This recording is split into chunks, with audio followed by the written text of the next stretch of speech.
Let's say hunker down. Hunker down. Hunker down, y'all. Hunker down. Hunker down. Hunker down. Hunker down. Hunker down. Hunker down.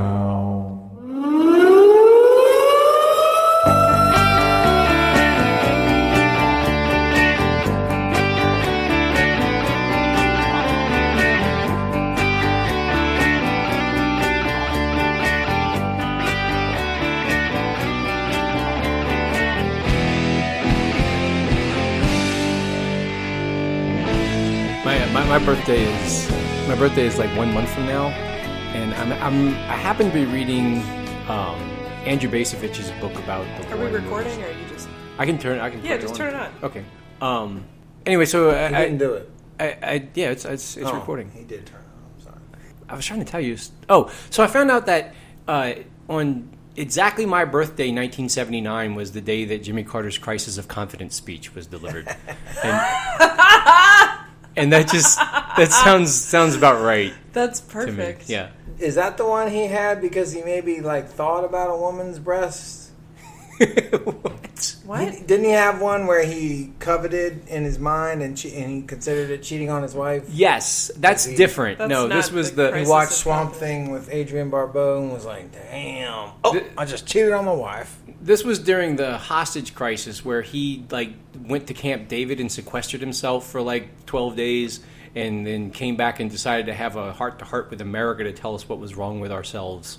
Oh, and no! It was. I mean, he had He wasn't wrong. He had a lot of excellent points, but they aren't the sort of things. There was a lot wrong with us, and remains a lot wrong with us. Just aren't the sort of things. And we should have just kept the thermostat where it was and put on a sweater. He was right. Jimmy Carter was right. Ronald Reagan can fuck off. Anyway. Well, it's all water under the bridge now. Hey, how are you guys doing? I'm good. I'm hanging tough. Summer's only eighth of the way through, but I'm getting my way through it. Yeah, I'm riding in the middle of the road. How are you doing, Jeff? I'm doing okay. I got the World Cup fever. Oh yeah, I've been Who are you pulling for? What are your symptoms? Well, they are spots, rashes, being kind of late for work in the morning because that's when the game is on. And, okay. And then vexillomania.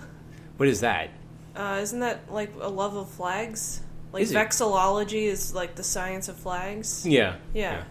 I don't know. It's a euphoria for me because this is an easy World Cup to do because we're not in it this year, and I don't have to worry about things. I watched Iceland and Argentina today, and that was a big deal. And I kept thinking about what it was like to watch the U.S. team in previous competitions because they can't really do anything except just hold on really tight and keep the ball out of the goals, and that's what it looked like.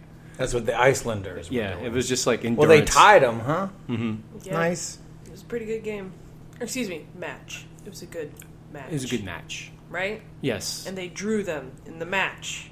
Right. There's all these terms. Not a tie, yeah. Depends on which side you're pulling Keeper. for. Or you're supporting. Not a goalie, but a keeper. Or you're a supporter of which side?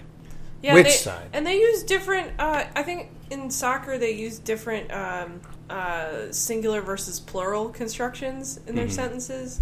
They'll be Iceland were up. Or, it's a singular plural. Right, everybody's the Jazz. Yeah. Kind of. I know the offsides really confuses the fuck out of a lot of people. And you'll see people in the bar going, he wasn't offsides, because they've been used to watching Saints games and shit like that.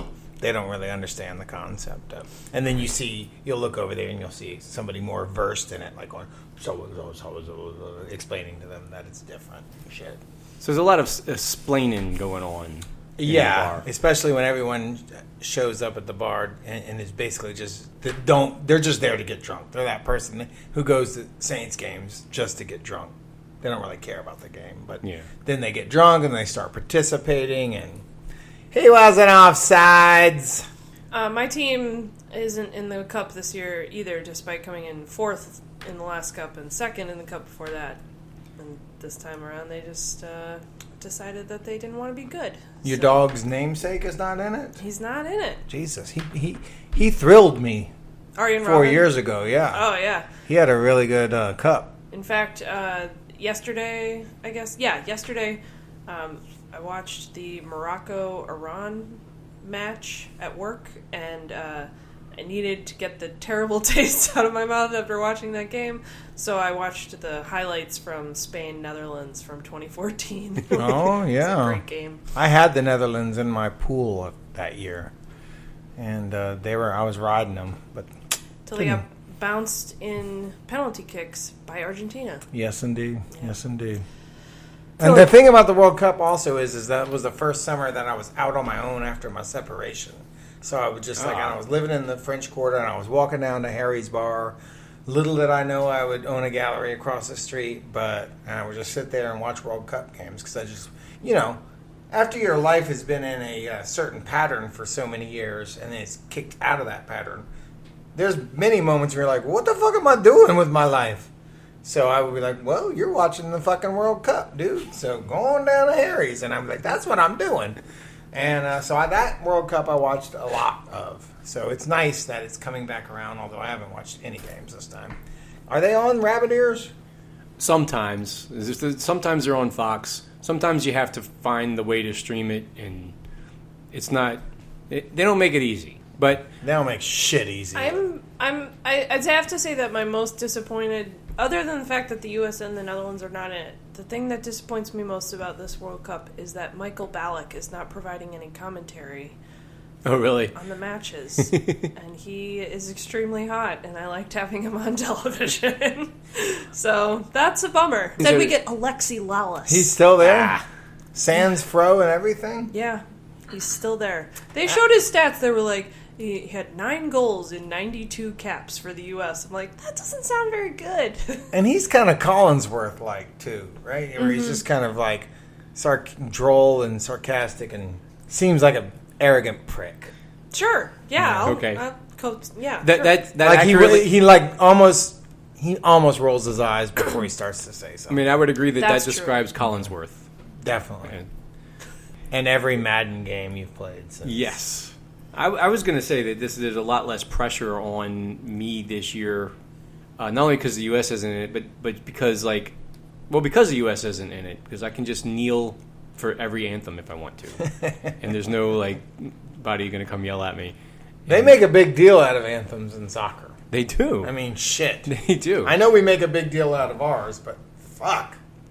There's children out there. There's a parading of the flag. And the whole time I'm just like, man, I've already killed 2 beers and the thing hasn't even started yet. And we're still... But at least they don't do and now, from the 82nd Airborne, parachuting troop guys here in the stadium, and let's all wave a flag the size of the field while these guys come down and all this shit. There's not the whole... It's fair, yeah. militarism. It's just, hey, these are 2 countries and let's play each of their anthems. I think that seems reasonable to me. It's really hard to schedule a flyover, though. Don't dismiss that. I mean, they gotta have... When that lady sings... Home of the brave, and they go, I mean, that's hard to fucking do. I mean, I'm not saying anything about Our tax patriotism. dollars pay for that. Yeah. That's I mean, our tax dollars pay for a lot. If you're trying to outrage me, just try again. Try something else. I don't know. Okay. Our tax dollars pay for that. I'm like, yeah, our tax dollars pay for so much. I mean, at least I know where a flyover happened and it was cool. My tax dollars paid for that. That's you're almost like making a case for me. Like, wow. Sweet, it went somewhere. Rather than somebody's brother-in-law who came in and advised a project and spent 2 hours in somebody's office and then rolled out and he made $120,000 off the fucking Your tax thing, dollars pay for that too. Yeah, well, of the 2, Okay. let's take the flyover. I was going to say that's another thing about this particular World Cup that I don't get upset about. I don't feel like there's no political corruption exploiting anybody. I mean, there is, but it's Russia where that happens anyway. Right. So it's not last time I felt really bad about Brazil where they were just everything. The was, white elephants Yeah. and shit, yeah. But now it doesn't matter. The white elephants? The stadiums that after they're gone just sit there and decay. Shit. I think they got those. I think they're going to play they made some of those, but it's in Russia. Russia did? Yeah, but it's in Okay. Russia, so that's just what they do. The worst one's who knows gonna, what happens? The worst one's going to be in Qatar in 4 years. That's going to be awful. That's still happening? Yeah. Oh, I thought they decided all that was a bad idea. No, it's killed like thousands of people. It's going to happen in the winter. You won't be able to drink. And I'm pretty sure that the situation for women attending the World Cup is going to be a little iffy. Fuck. It's going to be great. Yeah, it's going to jump the shark in 4 years. It's all going to be different. And it's coming here, too, or to North America. yeah. Right? If there is a North America to come to in 8 years, 8 years. I just think it's really sad that they awarded 3 cups in a row to the world's worst human rights abusers. They're worse. I don't know if they're the worst. There's plenty of them. It's another thing where it's like, yeah. It's a joke. Oh, my bad. Because we're bad. That's the point of I don't this. know. I knew we were so bad, I didn't even get the joke. We're off to a great start. Yeah. This is why we should record. I totally accepted it. It was like, yeah, you're right. Hi, Varg. Nice to see you again. Hi. Hello. I'm at Varg Vargas. At Dirty Boys. I just shook his hand because it seems like we haven't seen each other. We're so out of sync. It has been a while. It's been a while. Who are you? I'm Alli. Are you, can I talk about your DSA election thing? Because Sure. I didn't even hear about it. Yeah. I just heard Jeff talking about it, and then I'm like, what is she even doing? What are you even doing? Well, our DSA chapter convention is on Monday.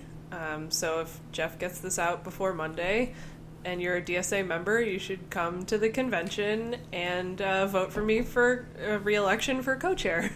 Oh, If you want. If so you want. you're Oh, if already you want. co-chair.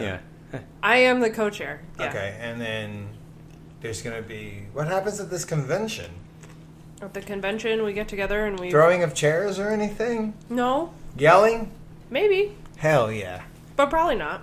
Oh, okay. They get together and they elect officers for the next year. Not And then- they. We. then- You're a member. And then they do... You're going to be there. Call him out. And then they do a series of resolutions, declaring, their intentions for how the organization is going to operate over the next year, or just making general political statements. And it's all full of whereas, be it resolved that. And they just like Okay. to say that over and over again. Well, that's Wow. the, They really that's get the into idea. We have a couple... That sounds fun. Yeah, it's fun yeah, to we have talk a couple and- bylaws amendments and I think a couple resolutions to debate and vote on. Who are you running against? Well, there's 3 of us running for 2 spots.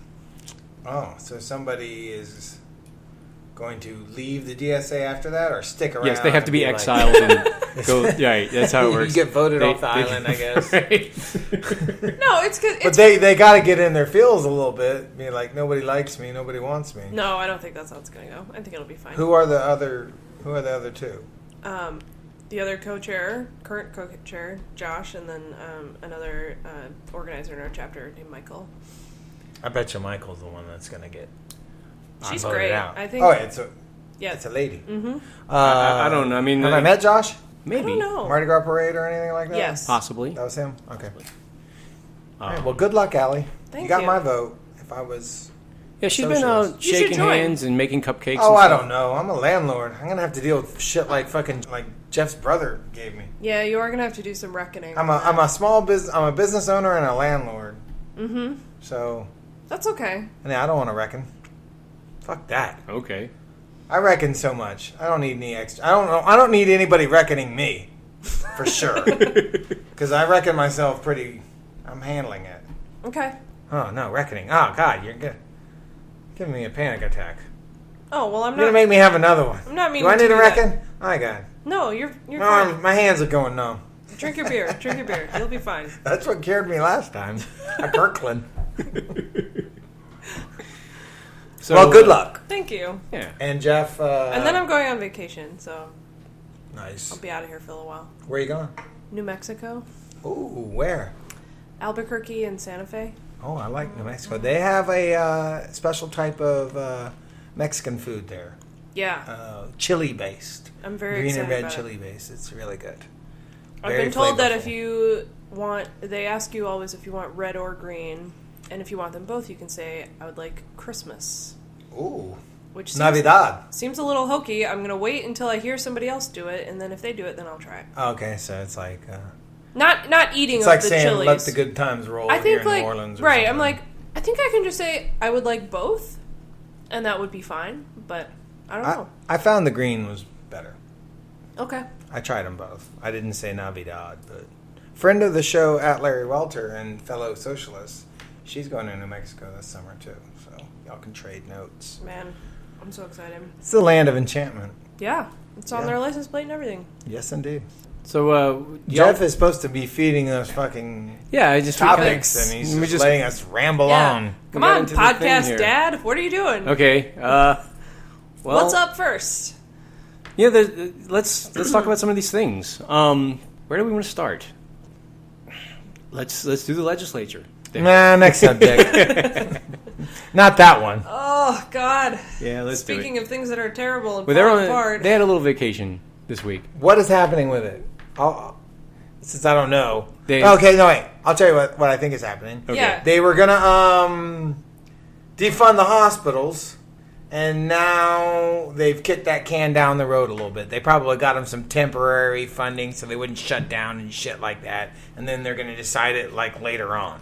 Did that happen? Not exactly. It's got a kernel. The spirit of it is correct. Yes. And they cut tops. Or they're cutting tops. We don't know exactly how it's going to They shake kicked out the yet. entire can down the road. And then they all went home and took a break. They're on vacation right now. Oh, okay, nice. They I like their style. they finished their third session, I guess, the second special session. The special session, Well, regular spec- session, yeah. special session. It's like Well, special fiscal special. extraordinary session. That's what I like about it. When you that's what the technical term is, extraordinary session. Get the fuck out. So- that is true? Yes. So this will be the third So extraordinary ludicrous session is coming. Isn't it like how when they swear in an ambassador, they call an ambassador extraordinary and plenipotentiary or something? something I think like I saw that on the Yeah. West Wing. And they have to call him excellency. Yeah. I think, yeah. It's a Oh, I bet Cameron Henry's real into that shit. Oh boy. Yeah, so they're rolling into their third special session, and just to get the technical shit out of the way, where they are right now is at the end of the last extraordinary session. They went ahead and passed a budget at the last minute, but the budget they passed assumed that they would have also passed a 4.5% sales tax to fund most of the items in that budget. But What is it now? well, so for the past few years, every year that they've done this, they've been rolling forward with these temporary sales tax, these like temporary pennies. There was the fifth penny that they've been rolling on for the last 2 years. Mm-hmm. It's I been gotta pay attention to it's this been stuff. set to expire, and that's what this whole business with the fiscal cliff is. Like, so they had this temporary fix in the budget, and then they spent all of this year arguing about whether or not they were going to renew that temporary fix. And they failed 3 times to do it, and this will be their 4th attempt to roll forward the... And if they The don't... shit that was regressive on purpose. Yes. That was supposed to be temporary to give the legislature time to figure out if they wanted to raise more permanent or stable sources of revenue, like income taxes or reducing some of our business exemptions or credits or whatever. Right. And instead of doing any of those things, they're fighting over the worst option that they have, which is renewing this ridiculously high regressive sales tax. Right. As a means of temporarily, once again, patching a structural revenue issue, because they don't actually care about reinvesting in any of the things that have been cut over the last 10 years. They don't care, like, cut continuously over the last 10 years. We've never even gotten to a point where we're like, all right, we've cut a lot and it's not really doing anything. When can we start reinvesting in our universities or anything like that? They refuse to even consider that that's a possibility. Their imagination is so limited. Because all they care about actually is figuring out ways to get more money for themselves and their friends and get the governor's office back in the hands of a Republican like Jeff Landry or John Kennedy, who will let them steal more money. And that's really it. That's all it is. Yeah. And specifically what we're talking about is this cabal of ideological hard asses that are running the House. Hashtag that, y'all. And they're this Lance Harris and Cameron Henry and Alan Seabaugh. They all have. I'm trying to say what the thing that's been bugging me about this is.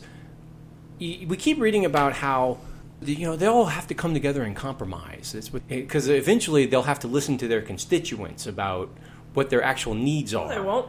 And I keep thinking, no, they won't, because their actual constituents, Cameron Henry's actual constituents, are the people he raises money from. Mm-hmm. And that's, Lane Grigsby and the Koch people who are throwing a lot of money into Louisiana right now. Shane Guidry.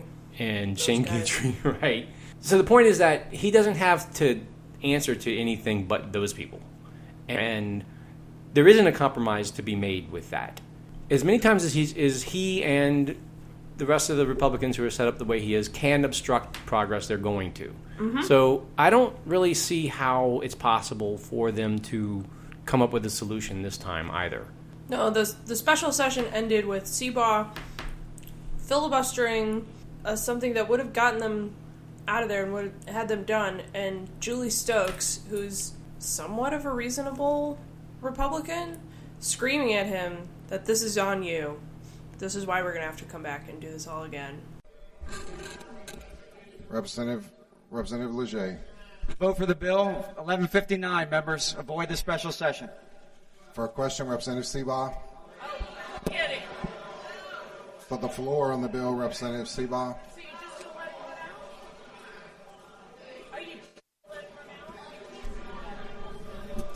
Members, we just voted on this bill. It didn't get 70 votes. I rise in opposition to the bill. We've already voted on it. We've been here. And yes, I am trying to run the clock out because we voted on this bill before. It didn't get 70 votes. The body has spoken. I object to bringing this bill back up. And I'll be happy to answer any questions, but... There are none. You're just okay. trying to kill the session. Yes, I am. I know that. I know you're trying to kill Yes, because we've already voted on this once. And it didn't get the votes. Yeah, that's fine. Representative Leger, you have a right to close. How perfect is that image? Yeah. That's what they are now. They fight in bars. They scream at each other on the floor. See last Hunker Downcast episode. They and they're fighting over like tiny fractions of a penny in sales tax at this point, because again, they can't actually even conceive of a world in which they fix the actual problem. Right. But that's the point. There's because they don't agree that it's a problem. There's a contingent of them that do not want to fix the problem. They don't care that these things are funded. Right. And you were asking about I was trying to make clear what the situation is now. They have a budget that the governor has signed that just doesn't have any money in it, and they need to put the money in. And they're arguing about really what they literally need is a half penny of sales tax in order to fund most keep it at 5. No, to keep it at 4.5. To keep it at 4.5. This is actually here's another thing. It's currently 4.5. It's currently for the last year. It's been 5. Okay, it's good. Going because I've been charging. It's going 5. away to 4. It's going away to 4. Okay, and the Democrats have asked for a half penny, so they've asked to go down to 4.5 from 5. And the Republicans aren't allowing them to even do that. They're holding line at that. And what happens if they don't do that? Why the Democrats are asking that? Why? Because they can keep what? So right now, if they don't put the half penny in, they lose the entire food stamp program. Okay. Nobody in Louisiana will get food stamps at all. There's a couple because they won't. Not that food stamps are funded by the state. Right. It's federal dollars, but the state Department of Children and Family Services has to administer the program, and they won't have the funding to administer the program. So nobody interviewing people will find out if they're eligible. Exactly. People like that. Yeah. So then what happens to the federal money? Just goes back up to the feds? Yeah. It's actually never happened before. There's never been a state that has said, nah, we're good. So, we could be breaking down new territory for our peer states like Mississippi and Alabama. Well, that's another thing. That's another important point about this is that this is kind of how they operate. They create crises and then try to inject their own solutions to these crises. John Kennedy wants to. Okay. He says that he will look into setting up an alternate plan to distribute federal food stamp funds via faith-based organizations and other food banks and nonprofits and things. Basically, it would be privatizing the operation. They're doing that too. But what's ridiculous is he's claiming that, I haven't talked with anybody about this. This is just an idea I had. Yeah. So he wants to raise his profile and his political. No, this is a coordinated attack on a really critical program. They're claiming it's not coordinated, but they're trying to break it on purpose so that they can do this. So they can sweep in and save it. Right. And also privatize it. Yeah, that's kind of the standard game plan. So that's yet again, I don't think they're going to fix the thing because they have everything on the table that they want. And we're in this place in politics now where there is no incentive to dial it back. There's never it's just keep pushing the envelope and keep breaking more things, and they usually get away with it. So I'm not really optimistic about it. Something else I wanted to point out about this. Who had this? Oh, it was Sue Lincoln's column this week. She's writing about pretty much the same stuff that we were just talking about, where the Republicans have these perverse incentives vis-a-vis their funders, the Kochs and such. And she singled out Jay Morris and Cameron Henry, but also she says Neil Abramson. Friend of the show, Neil Abramson. Neil Abramson. Where is he in here? Neil Abramson has been raking in of the show. He's been raking in campaign cash since his 2016 appointment as chair of House Ways and Means Committee. We've talked about that. He's the Democrat who became chair of Ways and Means by helping the Republicans take over the House. Abramson's term limited, received no campaign funds from these organizations in 2015, but in 2016, in the latest cycle, his campaign finance reports for an undetermined election, quote unquote, which is the next thing he's running for, which would be the Senate probably. He's got $1,000 from Koch Industries, $10,000 from Lobby, and $5,000 from Lane Grigsby and some other of his affiliated PACs. So it's basically the Republican money that Neil is vacuuming up now, which is really nice, I think. That's good, and I think it's just the nice icing on the cake that he's our mayor's point man in the legislature. Yeah, which makes no sense at all. Toward the end of the last extraordinary session, Neil had the honor and privilege of introducing LaToya to the House while she was there for New Orleans Day. You know how they go up and have New Orleans Day at the legislature. And there's po' boys and beignets and a bit of beer and shit. That's exactly correct. They brought beignets and shit. They throw beads. Yep. Trying to convince Shreveport not to hate them. It's that's never going to work. So Neil introduces LaToya, and LaToya gets up on the dais, and she's standing next to Gumbo, the dog, and from the Saints mascot. Yes. It took me a sec. That's why you saw a strange look at me. I was like, Gumby, a pot of gumbo, the dog. Got it. Not Fetch Monster. The fake Saint. The fake dog. Pierre the Pelican, not the King Cake Baby. No, not Dancing Man 504, but Gumbo the dog. It should have been Pierre, but it was Gumbo the dog. So there's this surreal moment where LaToya Cantrell, in this towards the end of this shit show of a third session of the year where everything is falling apart, standing up there with the damn dog, gives this speech about how happy she is to be there and how proud she is of all of the legislators and how what a great job they're doing. And, what? Yeah.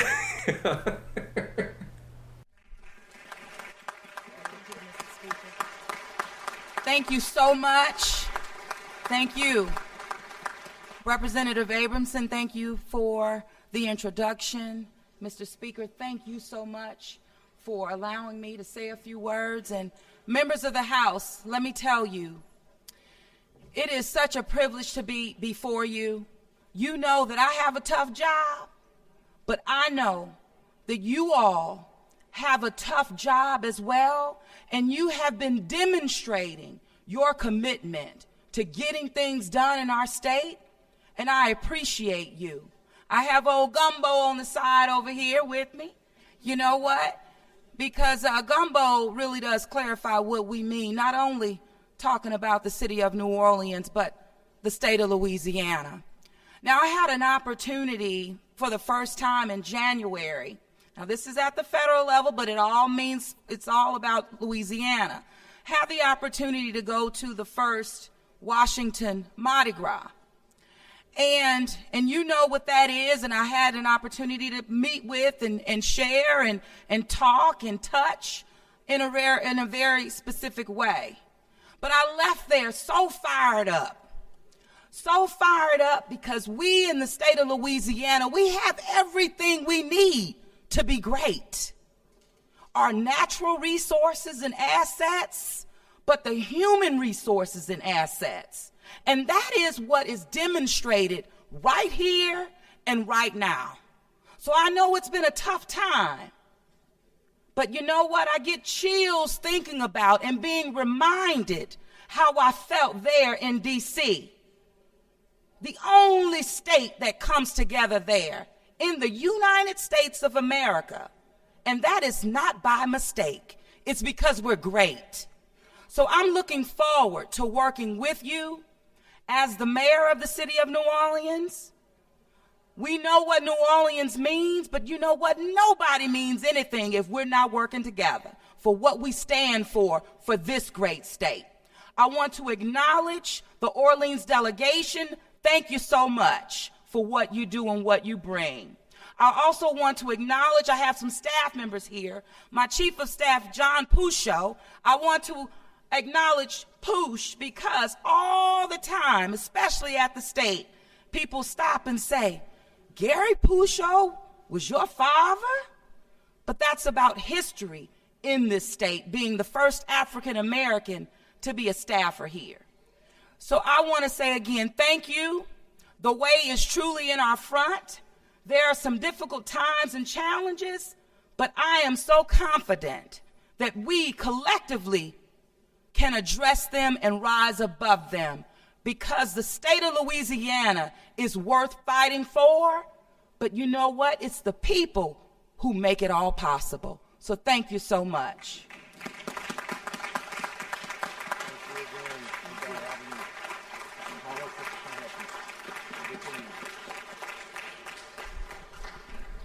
And then she went away. Was she on like autopilot? Yeah, it was like they how can you pulled the cord and just like Teddy Ruxpin, LaToya started talking. God.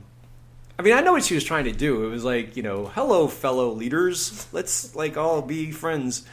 But that was just not the time. I don't think it was. And what did Gumbo have to say? He had a lot of like he gave a lot of support. Oh, okay. Yeah, he sniffed some butts and needed to be scratched behind the ears and shit like that. Yeah. Okay.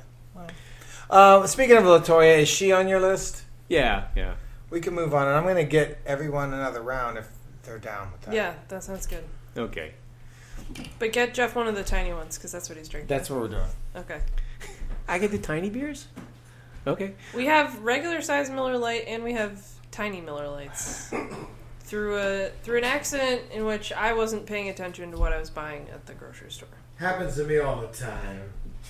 So, LaToya's on the list for a whole lot of reasons. I don't know which one y'all want to go into. Alter.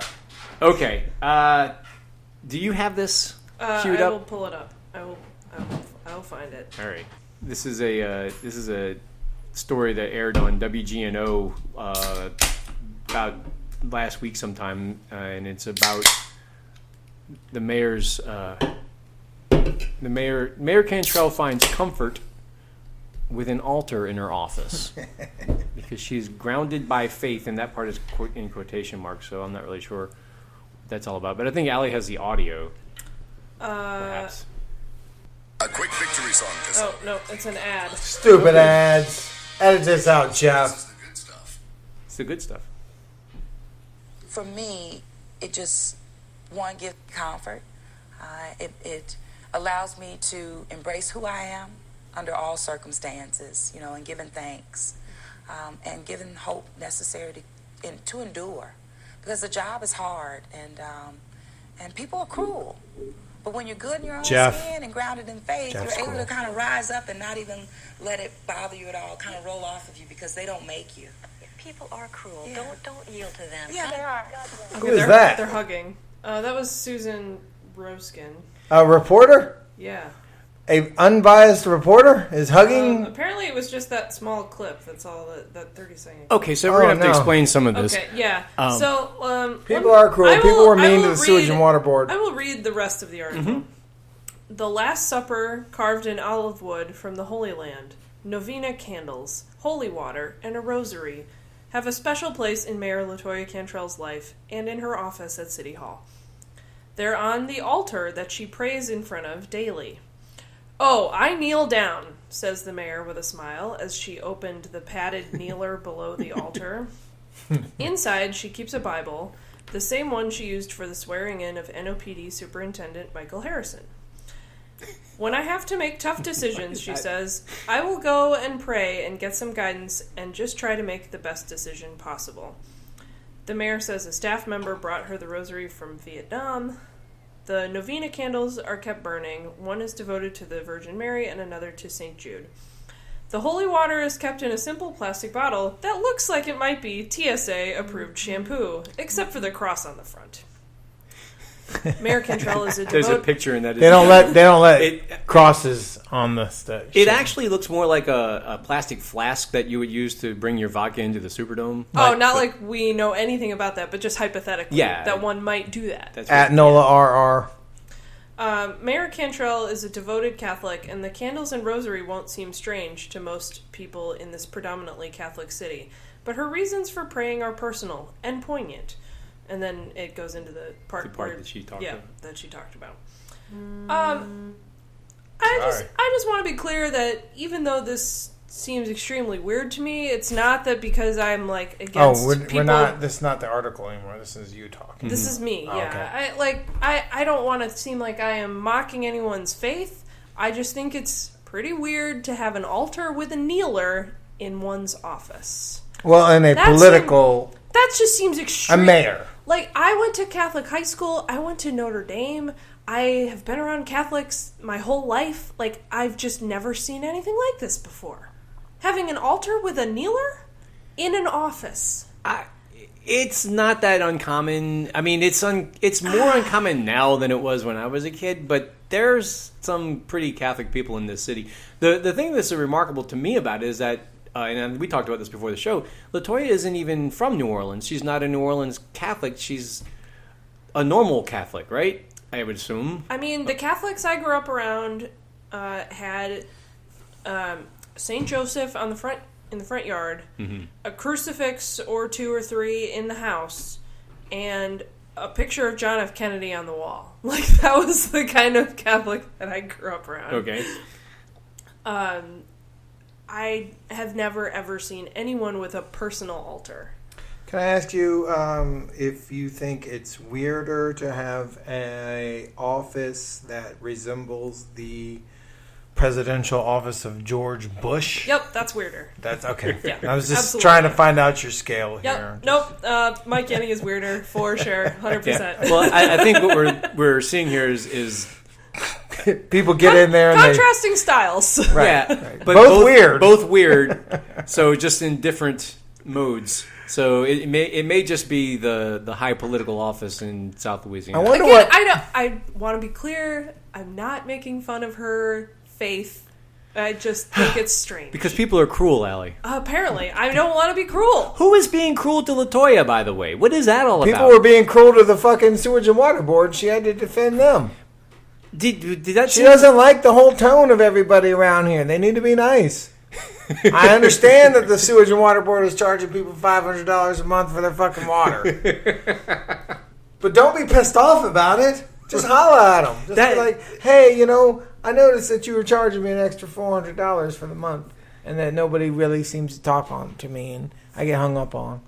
That really is Be the attitude. nice. That really, I mean, she's already got like this foxhole mentality. It's like, all about moving forward. Are you moving forward together? Something's moving forward. I just don't understand why she's already shell shocked. That was like she got a hug from Susan Rosen at the end of that, and That offends me more than the fucking altar, because there's no way that lady should have just been like, "Hey, all right, that was an amazing interview. Goodbye." no, but she goes, "Oh, people are cruel. You're right." Like, Yeah, that's happened? biased for fucking reporting. Well, people on the internet, Jeff. She's probably talking about you. I mean, he's exactly what I thought of. I think if you're going to be mayor of a mid-sized city at this time, in this day and age, people are going to say things on the internet. Yeah, I'd say that's dangerous people on the dangerous internet. people on the internet. Part of the job, you know. Who was the danger? Who said that? John Georges. Okay, yeah. Oh, that's a callback. Yeah. I always think John Georges now runs The Advocate, or he owns a paper. Two papers. The man, right? Yeah. Right. Fuck The Advocate. He owns the fucking Alt Weekly. The man who said, or the Weekly. Let's just call him. The man who said that there's dangerous people on the internet saying things now owns two of the media organizations. Is he super Catholic too? I wonder if he has an office altar. He might. Who knows what happens in mayor's offices? If you think about all the shit that's happened in mayor's offices, probably a woman praying at an altar is one of the most benign things that has. I know there's at least 2 mayoral offices where crack was smoked. Yeah, that's true. So, and there's one. But I'm one sure was- Mike Yenny did something in there. I mean, it didn't just look like the Oval Office. Something else probably happened. Right. It's safe to assume. You created the atmosphere for something to go down. Right. I can't even imagine. I like the idea of having... I can't imagine. I like the idea of having an altar, but I don't want to have any religious connotations to it at all. I love... The things I love most about religion are like pomp and circumstance and music and incense and candles, cathedrals, but I don't want any like faith attached to it at all. Well, you're a pretty good Catholic already. In that regard, anyway. I don't know. It seems like I'm not actually Catholic. I know. There's no church and state for the thing. readers, That's constitutional violation by her having that shit in there. No, wait, the what? Is there no constitutional violation of church and state or anything like that? Having an altar. She can have it in there, but we can't pay for it. Maybe. I'm gonna say it's okay. All right. I'm gonna. It seems like it is. Judge Jeff The says violations it's okay. come when the state compels you to exercise. So she can't be like everybody should have. I'm going to make all my whole staff have altars. When you have an appointment with LaToya, you have to stop and genuflect before the thing. That would be a violation. If that gets me what I need, then I'll fucking do that shit. No problem. Come on, LaToya. All right, what's next? Oh God. We didn't really get the comedic meat that I was hoping out of this one. I don't think that happened with the Yenny one either. If you go back to episode 34 or whatever. Yeah, you sandbagged me on that one. Well. And I haven't forgiven you. It doesn't seem, so strange now, though, does it? There's crack smoking mayors. Well, the crack smoking mayor was like in the 80s. We had a mayor with hair plants, and then they disappeared, and he thought nobody would notice. Mayors are fucked. Anytime a mayor does something just sprinkle weird. a little holy water on it. Yeah, just like, he's bald again. You should have gone to Elon Musk's hair plug doctor. What else did LaToya do besides that? Anything? LaToya also, LaToya loves surveillance cameras. That's the other thing. They want us to name them, right? Yeah, they're called something else now. Quality of life enhancement devices or something. Yeah, they want us to use some Orwellian doublespeak bullshit name for them. And they definitely wanted us to name them like this. That worked well with the No, I think that was a joke about us sponsoring the camera, like naming the cameras. Oh, it was? There was a local... Because Onion? Pat nicknamed the one that was outside of Juan's Flying Burrito Margarito D2. But then they ended up moving it. It was just there for Mardi Gras. Oh, because of Endymion? Oh, they can. Yeah. Those things are... They can transform. They shouldn't be here at all. The fact that they're putting them up, even though nobody asked for these or approved them, and nor has any bullshit. crime been solved by them. No. Like, you could, if you produce some statistics and said, whoa, this guy robbed these people, and then we caught him on the camera running here, and then we caught him on the camera, never happens. Even if it did happen, I still wouldn't support them. Sorry, you're just going to have to catch them a different way. The old-fashioned way. Yeah. I'm So sorry. she doubled down I on was them? I was trying to find the exact thing that they're called. I can't find it, but yeah, it's something like the quality surveillance and camera. But they wanted to put the word quality in there for some reason. That Makes made sense. It, yeah. Best value. Yeah. Best value camera system. The thing that's pretty crazy about this is that they not only are they expanding the cameras that they have that were just like a few months ago really super controversial when they unveiled the blinking blue and red ones and everybody it was kind of a big deal. Well, not only are they expanding that, but they also have a deal with the Project NOLA people, who is the for-profit company that goes around selling cameras to individuals. Yeah, I had one on and Pacific. feeding them into a network that he controls. Right. So he's an ex-cop. Right. Yeah. It's all very shady. Totally up above board. Like, Bruce Wayne or wherever has got a his Sidney Toy is array. like. Yeah, it is. It's very Sidney-like. And then in addition to that, they had this, they're going to take that and feed it into the city's real-time monitoring. The Batcave. Yeah. So now the city can see it. But I think also you can pay for them to do that. So if you're an individual who has a camera from Project NOLA that you've already paid for, I think you have to pay extra to have it uploaded into the city of New Orleans system. So you can be spied on by this guy and by the cops who also can turn it over to the FBI or to ICE or to whatever. They just are going to have eyes everywhere. They can find anybody, and it might be you that ends up getting fucked by it. Like, if you're doing anything shady, you're going to be fucked by it. Yeah. That's what I think every time. It's just the eyes. How am I going to get fucked The eyes of T.J. Eckelberg floating everywhere. Let's see. They announced that they were doing this new plan, and they went to the Batcave, and LaToya gave a speech, and then she had Jay Banks and Jason Williams with her, and they both also gave it a big grinning thumbs up. Jay Banks says, "Any assistance I can provide from this position I am in, y'all can count me in."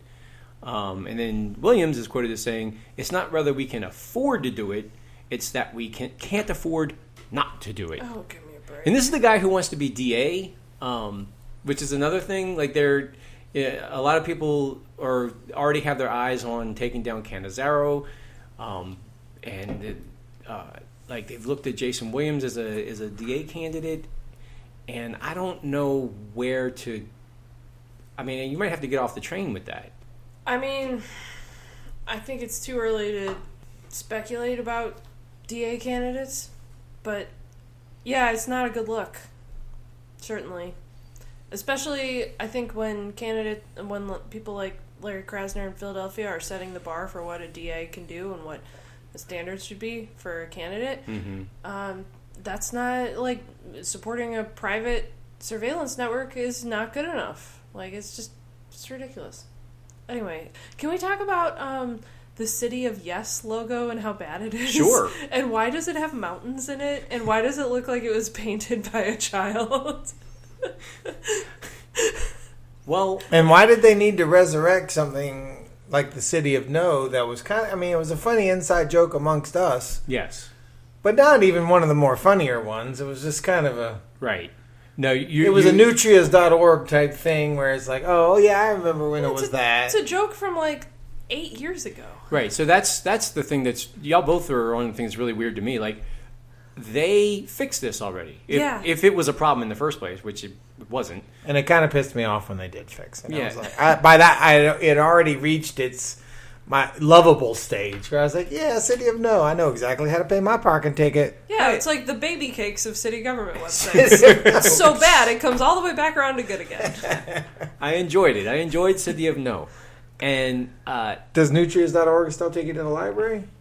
It takes you to a page that refers you to the library. Okay. That's another sad one. That should always be that. Always. But Mitch made a big deal of getting rid of City of No.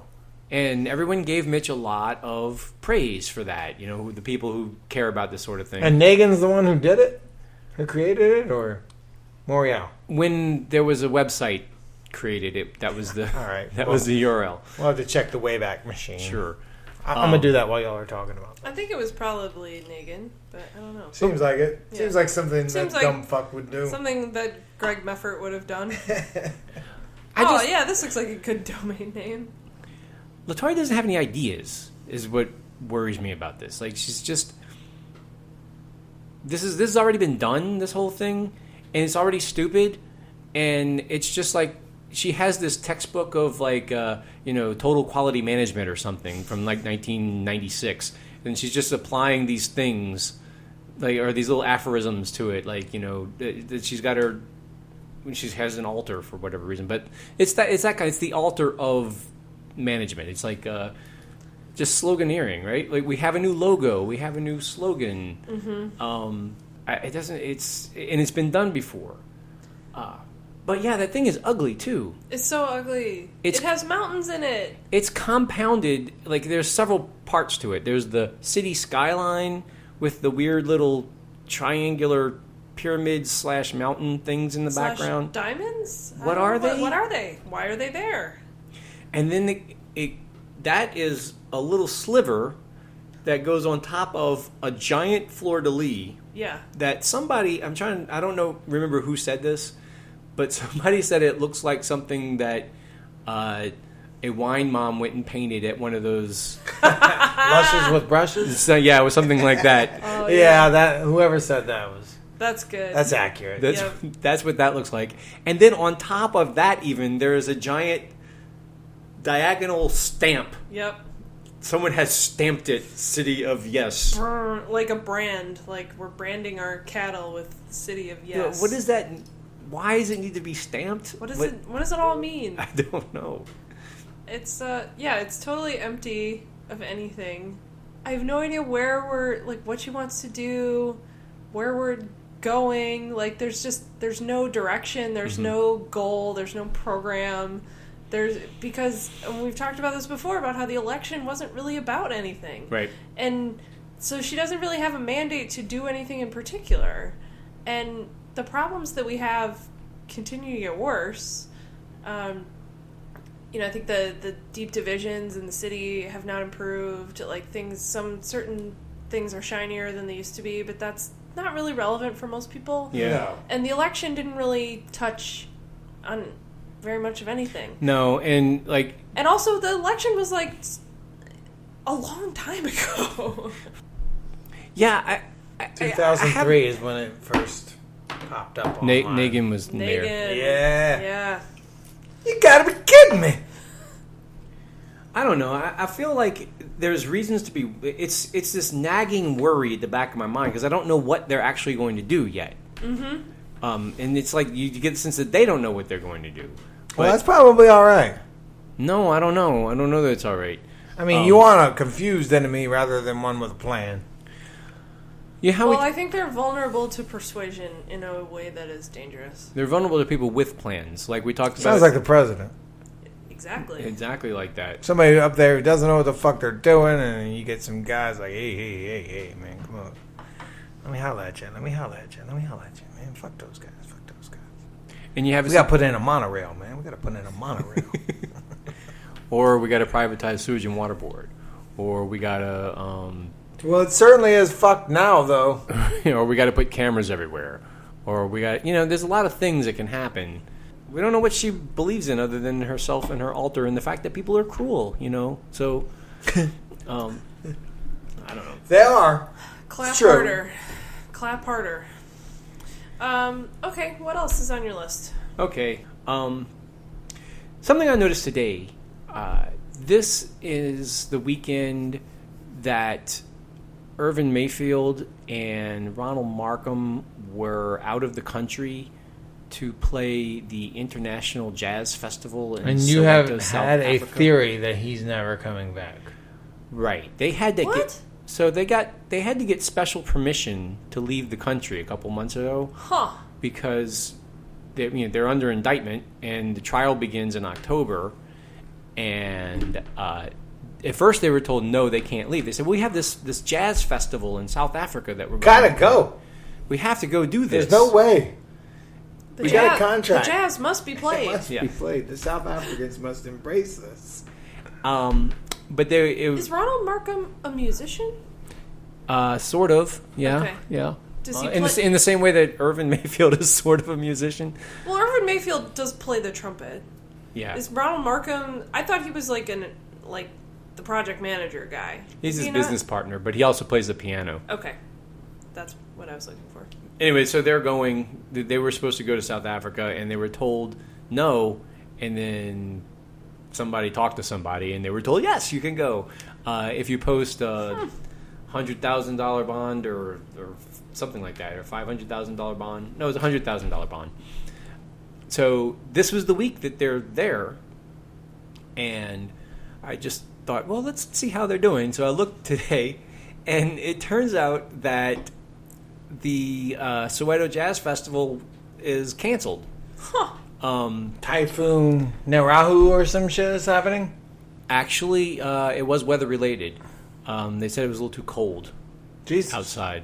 Really? You're bullshitting. No, I'm serious. They said it was cold. Well, it's winter there. It was too cold, so they had to cancel a lot of the. I guess they were outdoor activities. This is the other thing that's kind of confusing to me because the news is so hard to come by.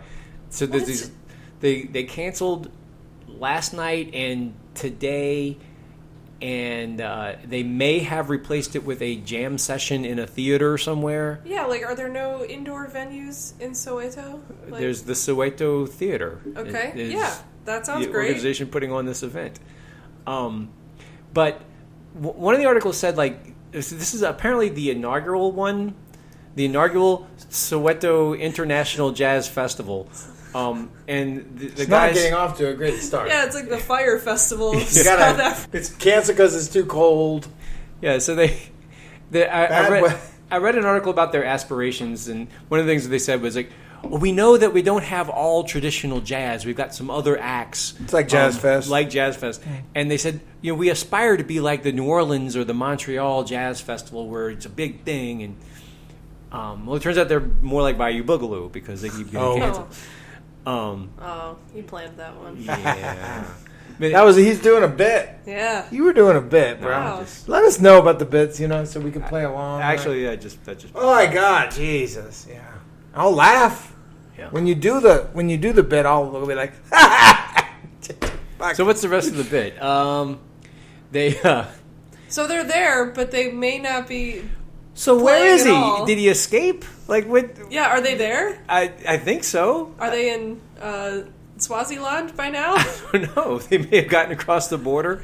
It's like where in the world is Irvin Mayfield? It's a pretty long ways to Casablanca from. I just think of that when I think of fugitives from justice, and he could make it. That's a whole movie right there. It's like going from Buenos Aires. If he gets to Lake Victoria, he can get on the river, and you can just go on into the Mediterranean, man. It's a series of books. Irvin's Escape from Africa. A series of Out of Africa. Another thing that confused me about it was, so I looked up the weather, and the weather there today is sunny and 56 degrees.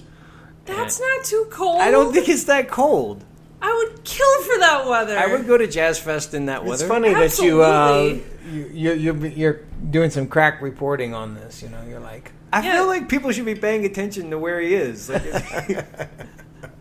I don't know when he's due back, but he should be back. Oh well, you've been waiting for this for a while. We should wait at the airport for when he comes back. The three of us. Yeah. With signs, like they're a saint, like he's a saint.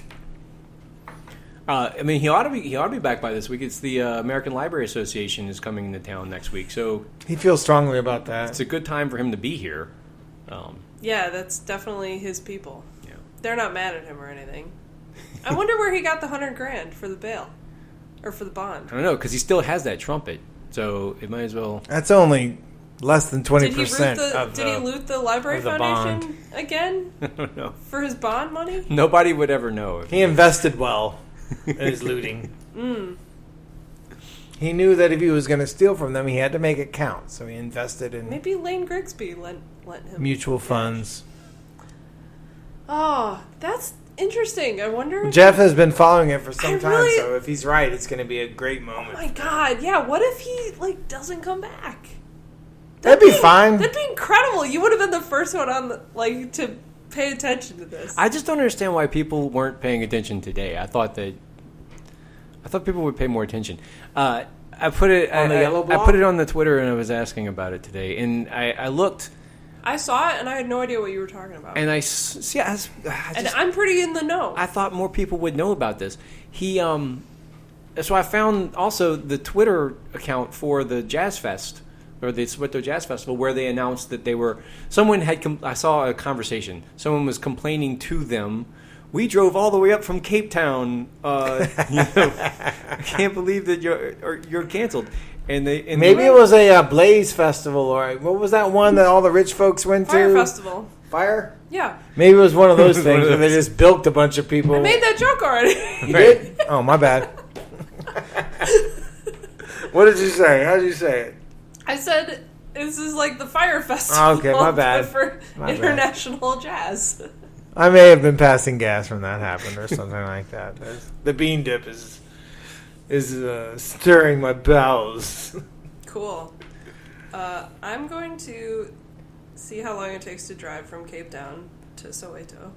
It's 13 hours and 15 minutes. Yeah, that is a bit. So that's a long drive. Yeah, them people got fucked. So they hopefully they'll be able to attend the jam session. That was the response. That's how I found out there was a jam session. That's what they said. The response was, "Hey, we're having a jam session. DM us." Also, the Twitter account for the Soweto Jazz Festival has 33 followers. Oh, Jesus. So it's a big deal. And also, they listed several other performers, one of which was the Neville Brothers. Oh, shit. And I don't think they're actually there. Someone kind of suggested to me that they may not actually be there. So, they should just say the Temptations and the Four Tops and shit. Like bands where you could just throw any motherfuckers up there. Yeah. And just be like, yeah, that's them. This guy was in the third incarnation, and he hired these other three guys, and they're the Four Tops. The Drifters are another one that's famous for that, Anyway, I have a lot of questions about the Soweto Jazz Festival. I would like to know more. Well, next episode, we're going to be able to figure out, what happened. Did Irving come back or not? Debrief. We'll do a whole... If he left, that's fine. It's just he's self-deported. We should do self-deported. He's like, I'm out. All right, I'm out. We should do a NPR-style investigative podcast on the Soweto Jazz Festival. Okay. What's the one, the PBS show? Frontline? We'll do a Frontline on them. Perfect. We'll have to hire David Hammer. Is this fugitive Where's justice? David Hammer? He should be following. He's probably in South Africa right now, following him around. Oh, that'd be amazing. In disguise. Behind if he has the trumpet with him. A Groucho Marx eyeglasses and mustache thing on. I haven't seen him in a while. Fuck, where's Irvin Miff? Where's David Hammer? Anyway, if he has the trumpet with him, that very much leads, if he left it here, then he's not going to leave his $17,000 trumpet here. No, he but can if he sell took it for parts and start a new life. Exactly. He's got a fucking down payment on a house in South Africa, so. That's right. So keep an eye out for that. Wow. Yeah. Thanks for keeping us posted. No problem. You're really doing a service here. This is service journalism. I try really hard. I have another one kind of like that if you want to talk about it, or we could move on to other stuff. Another international caper? It's more of a local caper. Okay. More capers, the better. Yeah, I like capers. This is something I very much wanted to mention on the last show because it happened last month. On my bagels and on my podcasts. This is something that happened last month. And on tilapia. That is another thing that I've personally been invested in following a lot. It is the Tulane Primate Research Center in Covington. Escape the monkeys? The monkeys got out again. Monkey on the lamb. Monkey on the This lamb. is Monkey on the Lamb. Only people in their 30s and older will know this reference. Isn't that crazy? Yeah. It's weird. It feels like it just happened. I know, but it was probably 10 years ago. Oh my god. So the monkeys in Covington. So they have this Tulane. They have this disease research center. Yeah, in and Covington. I didn't know it was in Covington, but it's in the woods in Covington. They got one in Lower Algiers too. But they don't have disease monkeys in Algiers, do they? I don't know what they have there. Lobstrosities. Could be anything. Mutant bears. It could be anything. If you go by it in Google Earth, you can see them in their cages, and you don't know what the fuck they are. It's The original Monkey on the Lamb report was from October 2007. Oh, so more than 10 years. More than 10 years. Holy crap! Younger than City of No, though.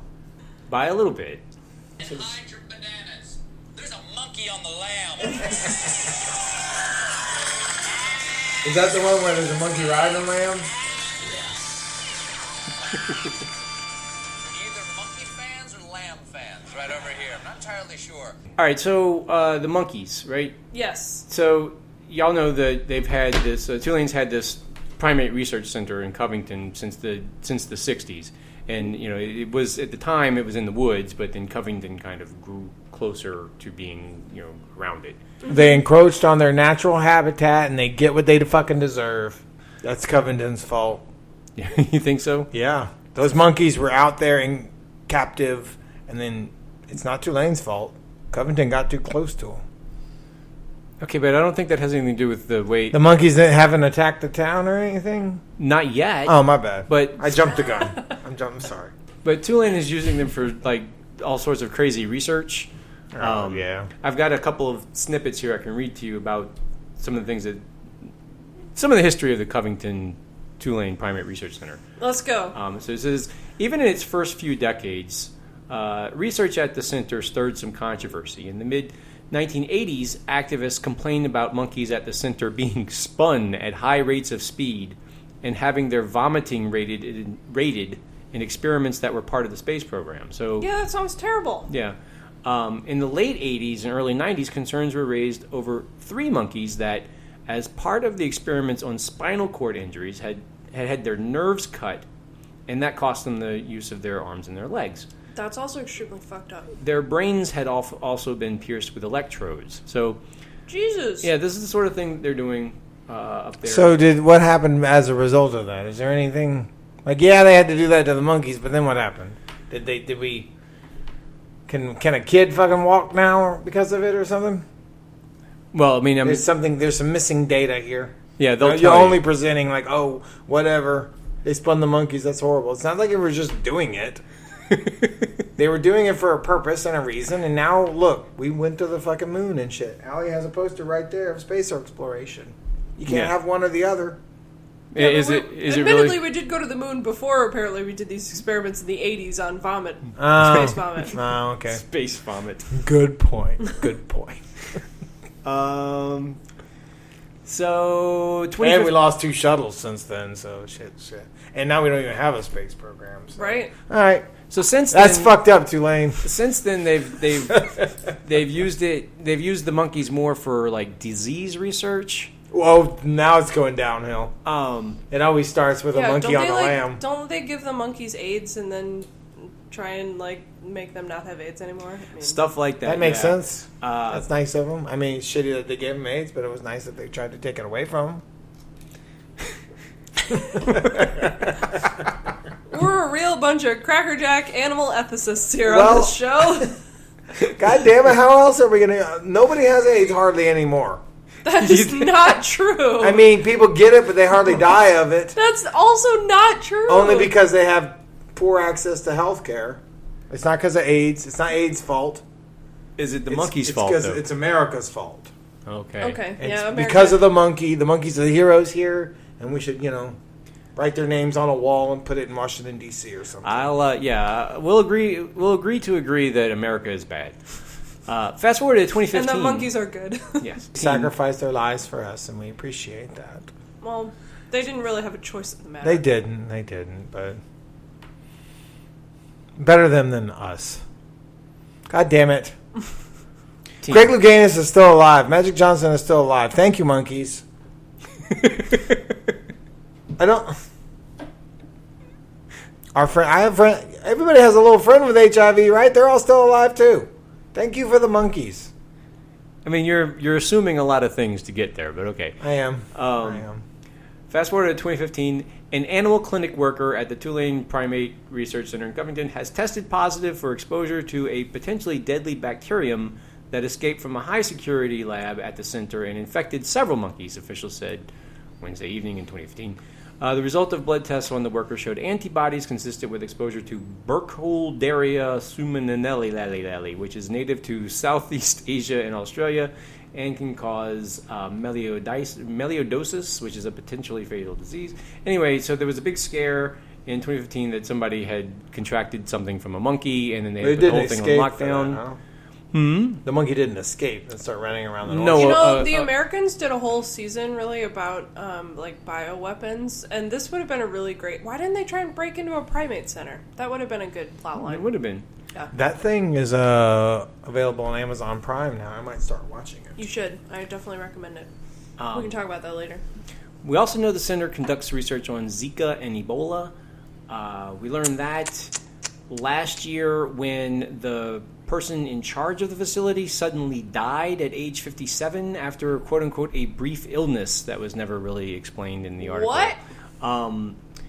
That's probably a tragic coincidence, obviously, but, you know... There's all kinds of brief illnesses. There are, right. I've known a few people who have died of brief Jim illnesses. Henson, that sort of thing. And it was AIDS. Or pneumonia, I mean, shit. Who dies of just up and dies of pneumonia when they're 48? If they... 52 or however old he was. Things happen, man. I think he was probably gay and nobody wanted to talk about it. Oh my God, dude. He died and then they were like, whatever, pneumonia. I mean, there's something up with Jim Henson, right? Nobody believes that story. They got too sick and didn't go to the doctor and then just died. I mean, there's such things as like super bacterial infections. Like, and if you go septic, it's really hard to. I understand all that, but you have some alternate theory about this. I mean, not if you're fucking somebody who has the access that Jim Henson had. He was just like suddenly, I don't want to go. It's no guarantee. Whatever, sheeple. Okay. I'm going to defend Jim Henson on this one. So now we have to... your defense of him is that he's a complete fucking idiot. No, Steve Jobs was a fucking idiot. Yeah, he was. That was a I'm going to cure my illness, cancer though. with juice, even though I'm the richest man on He gave himself cancer with the juice. Okay. That's my theory. Wow. Is that because Ashton Kutcher, who played him in a movie, took his diet on and got a severe case of pancreatitis as a result of it because his body couldn't handle all the pectin and shit. So in this all case, the sugar and whatnot, then your pancreas produces the insulin and so on and so forth. It couldn't handle it, and he almost fucking died of a brief illness. What you're saying, Ashton Kutcher was himself the test monkey. He was, yeah. He was method acting for sure. Jesus in that Christ. He almost fucking died. Anyways, what else about the monkeys, Jeff? So the place has a history. This is great. I'm perking up with this monkey story. There's a history of security incidents at the monkey place too. Monkeys get on the lam a lot. 1998, 24 Indian rhesus monkeys escaped by jiggling the lock on a catch pen that they were in. Hell yeah. They were like, we were getting the fuck out of Jurassic Park. It's like, I've been watching them, man, and they just figured it out. Yeah, if you just jiggle it, I think it's going to come out of place. Yes. So and then there's no other lock. It's just once they're out of the they must be outside. Yeah. There's not a fence around the cages? It says it's a quarter-acre chain link catch pen that encloses a smaller pen. By jiggling the lock, the monkeys apparently open the gate, which leads to the chain link pen outside, and then from there they got to get out from there. Right, they're monkeys. Fuck, they're made for that shit. That's a 1998 article that notes. I couldn't find any more articles about it, but that article notes previous episodes where the monkeys had gotten out with, without any help from the outside. So which of our elected officials is responsible for going up to Tulane and being like, hey, man, we got too many monkeys on the lamb? Monkey on the lamb. Monkey on the lamb. I couldn't. It's a North Tulane. Shore. It's a Tulane administrative issue. Well, certainly, the state of Louisiana has to have some fucking input on it, right? I don't know. All right. Well, what's the most recent? So there was it's a local zoning issue. There was one in 1998. There was one in 2003. Again, 24 rhesus monkeys. For some reason, it's always 24 of them. It's in totality, all the monkeys escape. None of them stick around. No one's like, I'm just going to ride it out here in the cage. I think it's all right. They feed us. Yes. I like this one, this story a lot because a spokeswoman for the Primate Center said to the AP, when they get hungry enough, they'll come back. And I assume that's like a relationship. It's like when they start missing me, she's going to come back. She's going to call me. I've been providing for her. Right. She's going to go out and she's going to mess around the club, but she's going to come back. I'm going to make meatballs on Sunday and set a little plate out in the doorway. Yeah. For her back. It's like a stray dog or something. Like, whatever. He gets out. He comes back. Maybe he leaves a little Zika virus out there. No big deal. Yeah. Then in 2008, this is a KATC report. Covington, more than 50 monkeys escaped from the Tulane Primate Doubling it up. Center Monday evening. More than 50. As of 4 p.m. Tuesday, officials said 47 of the 50 monkeys had been captured. But it was more than 50, so it could be 100 more of them out there. It does say 6 remained at large, so I don't know why they didn't just say 53 monkeys. But they said at the time the monkeys remained at large. Yes. These monkeys... Have you seen this monkey? They made it clear that these monkeys were... His PO is looking for him. Tear the little strip on the bottom if you've seen the monkey. Yeah, he's got an ankle bracelet on. I think he may have taken it all. He was seen at the... Spokesman for the Primate Center said the monkeys walking were... into corner stores like... Yeah, he's at the Oyster Festival. Did this monkey buy cigarettes from you? Get him a billboard on I-10 or something. I-12. The Border Patrol's stopping people on trains being like... It's this one. It's not this one. I don't know. You kind of look like this monkey. These are Reese's. So the spokesman says at the time the monkeys were being used solely for breeding purposes and had not been subjected to any experiments of any kind. So which is important for him to get out front. They don't have to buy their monkeys anymore. Now they're just... These are stud monkeys only. They're growing their own monkeys. It's self-sufficient. Right. If you see these monkeys fuck. That's their job. Why would they even want to leave? Do not... I don't believe that, because if your job was just to sit around and just fuck all the time, why would you run away from that? There have been no needles anywhere near these monkeys. If you find these, don't provoke these monkeys, whatever you do. They're extremely horny. Those fucking monkeys on the lamb. So then the last thing was the bacterial incident in 2015 until May of 2018. This is just this last month. This is from WWL Radio. A WWL listener said he went to the research center this morning. Quote, I went there to make a delivery, and the lady told me the place is on lockdown. Come back in an hour. The delivery man explained that he did notice some unusual activity. I looked around, and there were police all up and down the street and on every corner. He said, like the local police? Yeah, he said there were also local constabulary. There were also apparent. It's their job to find the monkey on the lamb. I guess there's a protocol. There must be some sort of alarm. There's a monkey alarm by this point. They put the monkey signal up in the sky. What does the fucking sheriff's department do when they see the fucking monkey? Shoot it or put the cuffs on that it? Monkey shoot it! They shoot it. You know they shoot it. They felt threatened, so I shot him.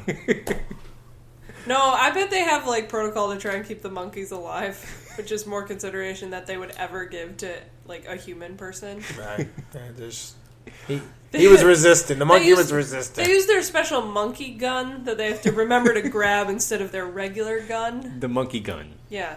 Let him kill a monkey and let footage of that make the national news and see what the fuck happens. Dude, remember? They will call for that fucking officer to be fired. No, That monkey wasn't doing shit. A couple of years ago, there was an exotic animal facility, like a private camp for like lions and tigers and shit in Ohio, and the owner went crazy and let all the animals go and then offed himself. You remember this? I remember this. And that like the Ohio State Police were like out like hunting fucking tigers and shit, and like just they had to kill all of them, and it was horrible. It's really sad Jumanji. Yes, it was terrible. But like they weren't planning for this. No, definitely you got to kill the monkeys. But you remember and the that tigers. story, right? Yes. Yes. No, they're totally killing the monkeys. They have to. You're not going to slap little cuffs on the Reese's monkeys. You're not going to put them up again, you know. I don't know what their procedure is. Like it's a perp walk that's just monkeys. Just like, you fucking monkeys. Oh my god. This is good. The one thing I take from all this feels really is dark. Tulane fucking sucks at keeping these monkeys on lockdown. Yes. Like it happened. It's been happening for 30 years. Yes. Repeatedly. Like they must not even give a fuck, huh? Just like, yeah, the monkeys got out. Who cares? They get out. They come back. They care. They have a procedure. Here it says. So the delivery driver said there were also apparently staff members outside the center. He says there were people in the woods looking up in the trees. That made me think they were looking for one of the monkeys, which is why he called WWL, because that's what you do. You call Newell Norman's show or whatever, and because Newell will go out there and get him. Hey man, I was trying to deliver some stuffed crust pizza to the animal testing facility, and yeah, what was he delivering? Do people still call him sheriff? Is it kind of like President Clinton? You still call him President Clinton? Do people still call him Sheriff Norman? Probably. But I wonder if people call him Newell. That would be weird, right? Yeah, they probably call him sheriff. Because I mean, they were probably calling him sheriff when he was in grammar school because his name was Newell. Like you have to come up with something else to call him. Newell Normand is not a real name. No, that's not. It sounds like something you would name a monkey. It's almost like Norbert Chabert. Norby, huh? Or is Norbert his real name? Yeah. And they just call him Norby for sure. That makes sense. Whoever they called at WWL called the center to investigate. Says, we called the center, and a man who refused to identify himself said, everything is fine.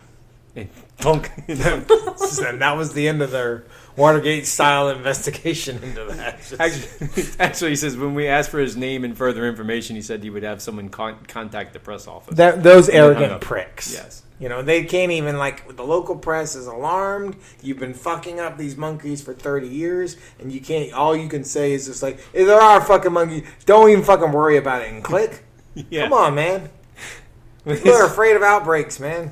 And so it says later, someone emailed them and said, one monkey got out, but we got him back. It's one monkey. We walked around with that little net on a pole, right? And we snuck up on him real good, and then we went boom, and we caught him in the net. It was the lady pointing up in the tree. Your pizza guy saw her. We caught him right after. It wasn't 50 more than 50. It was one. So what I'm thinking is that the next day at Tulane, like an inter-office email went out about pizza delivery orders, and like who they can order it from, or whether or not they can have unauthorized deliveries up on the hill or what. I imagine it's a hill. It's got to be like a creepy hill they have to go up to. The monkeys? There's no hills. I know, but in this monkey place hill, there has to saying? be a hill, right? Yeah, there's a monkey hill up there. I didn't even see that coming. Yeah, there's a hill, and it doesn't matter what the weather's doing. There's always a thunderclap when you get around the corner, and somebody laughs, and then there's a terrible noise, and so it's young Frankenstein, something like that. Okay. Yeah. And we don't know how often this actually happens because that was just the guy happened to find them out there. This could be every Tuesday. The monkeys are on the loose. Yeah, it's just monkey recreational time. I may have an in on the monkeys. on Tulane Monkey Program, whatever the fuck it's called. I'm gonna get back to y'all. You to find out about that? Yeah. I know, and correct me if I'm wrong about this, but weren't they a few years back, or maybe 10 years or 20 years ago, like putting people who donated their bodies to science in Jeeps, and then running those Jeeps over landmines, and like seeing how the body parts flew, or seeing how the body parts got damaged, to see like how they could armor Jeeps. Well, it definitely sounds like something that would happen. Yeah. Tulane's fucked up. Fuck that. I mean, I guess if you donate your body to science, it's kind of, they can do whatever the fuck they want, right? They're scientists. As long as it's science. Yeah, science. They're licensed to science. Morgus could be fucking you up and doing shit to you, but whatever, it's your fault. You donated your fucking body. All right, well, what else is there? Yeah, I don't know, y'all. Let's do. Let's take a break, and we'll do so and the Jive Wire, and let's do that. All right, that'll be that. Cool beans. Circus Day holdout, spoiling the show. Circus Day holdout, guessing the way.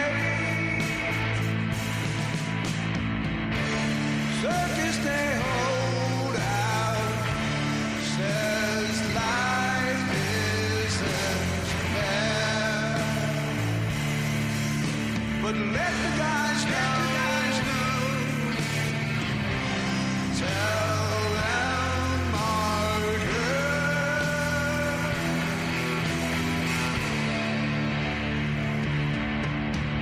Crank up your monkey and organ without me.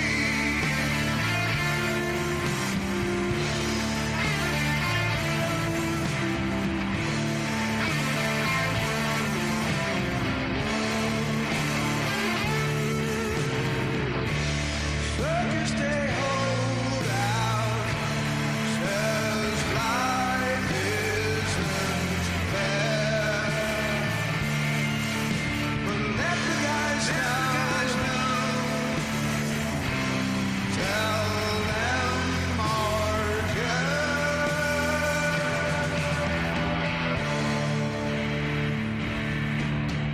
Crank up your monkey and organ without me. Crank up your monkey and organ without me. Crank up your monkey and organ without me.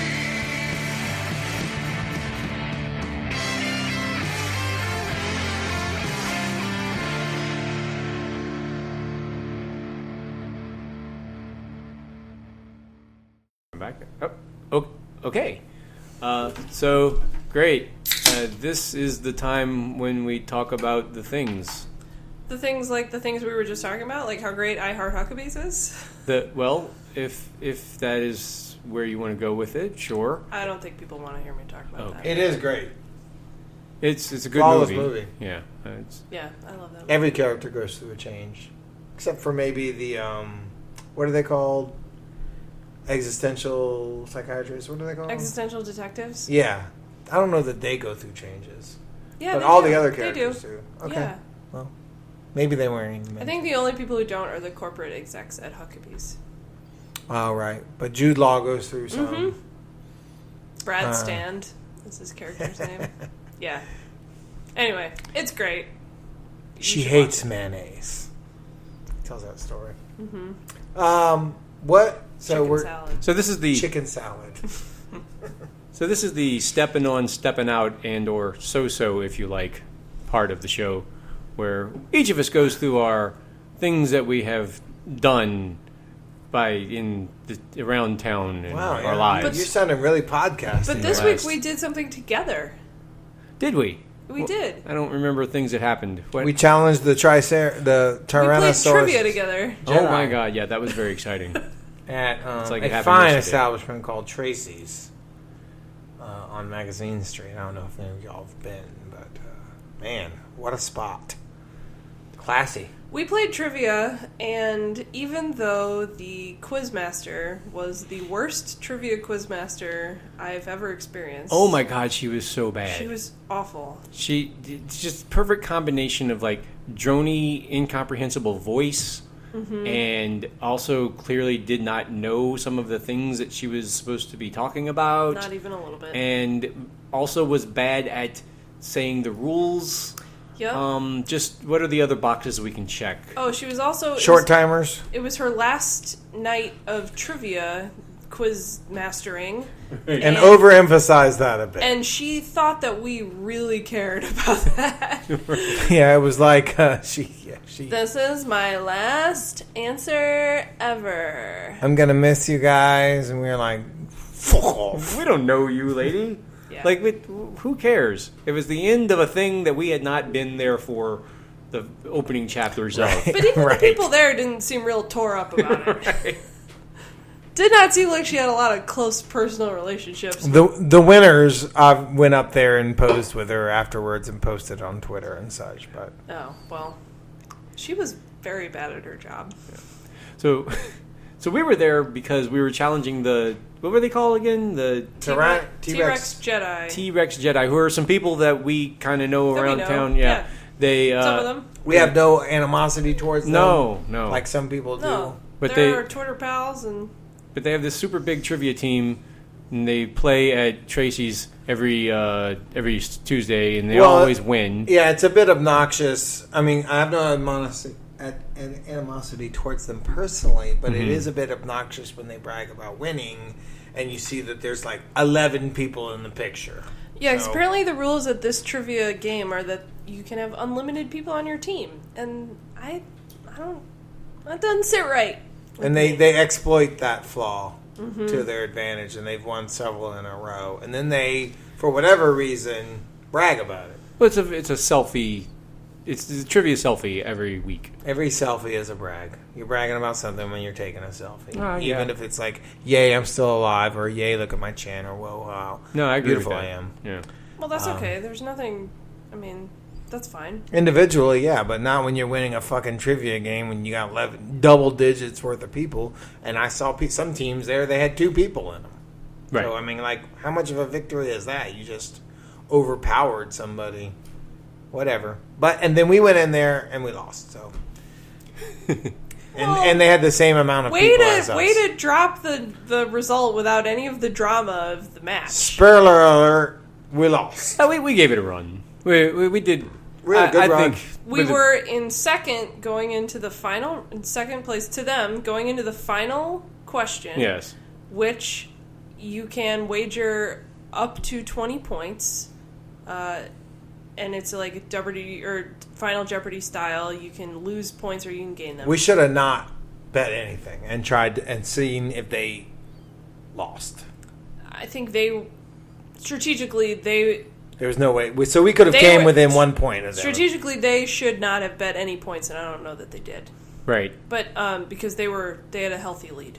But the final question was, put these 4 random historical things in the correct chronological order. And we came so close, but we got screwed by the syntax of one of these questions, one of these events, which was... Dean Koontz's publication of his groundbreaking novel, Odd I think she Thomas. said critically acclaimed. Oh, okay. Okay. But groundbreaking would have been more of a sin, for sure. Because our thought was, dude's been writing books since the 80s, so this book probably came out back then. Yeah, you make a name for yourself as an author, particularly if you're a mediocre author like he is. You basically probably had one good book, you had your Pearl Jam 10, and then you just rode the rest of your career off of that. Your Pretty Hate Machine, all that good shit. So that's what we thought. Right, we thought this would have been one of the seminal Dean Koontz novels. But you know what I'm saying. From the early 80s. But it was some later thing from 2003, which I haven't thought about this until just now, but authors like this get to a phase where they actually aren't the person even writing the books anymore. Yeah. The old V.C. Andrews. Right, or James Patterson or whatever. They Tom just Clancy. Who's writing a book? Who just wrote a book with Bill Clinton? Apparently. Yeah, I forgot about that too. The president is missing. Listen to the Chop episode about that. It's very good. Yeah, it was great. They get to a point where there's like monkeys cranking them out for them or whatever. So I'm Perhaps wondering on the North Shore.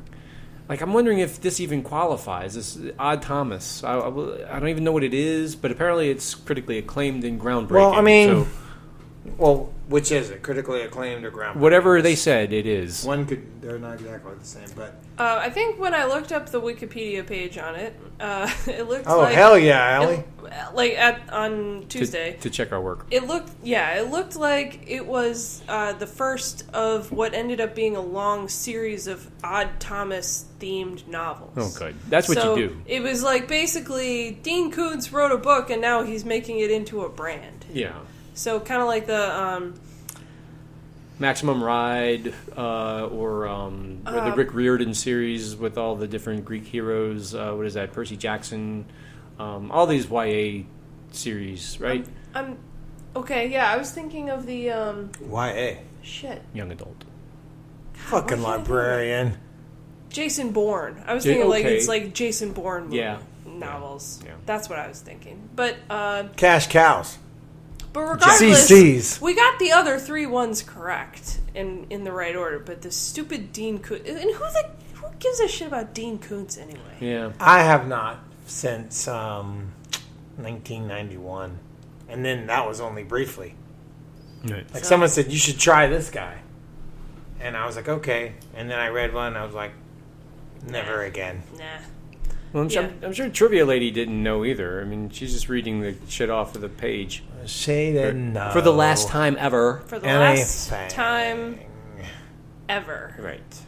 Oh, yeah, she was awful. Oh, my God. Anyway. And it's done, y'all.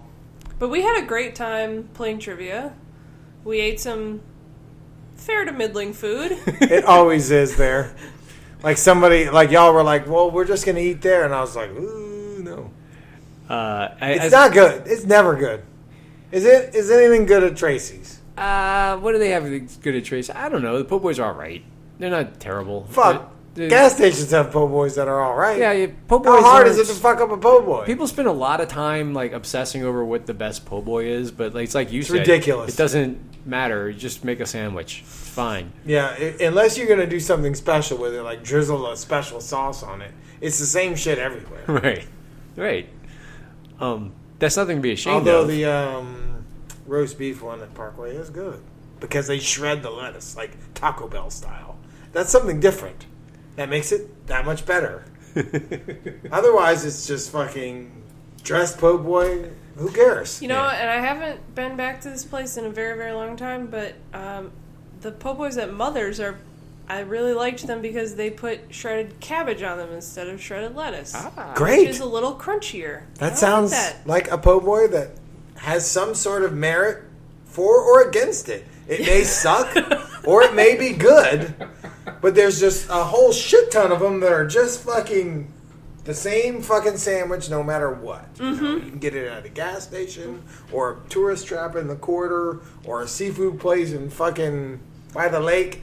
Another thing in fact, the gas stations also have a point for them because a lot of times you can get a po' boy, like a large 12-inch po' boy, for like $5 or $6. Inexpensively, yeah. And you can eat that shit for 2 meals. Which is that's what a po' boy is supposed to cost in these in this day and age, but yet they're like $15 at Mahoney's or whatever. If you bump it, Mahoney's is trash and always will be.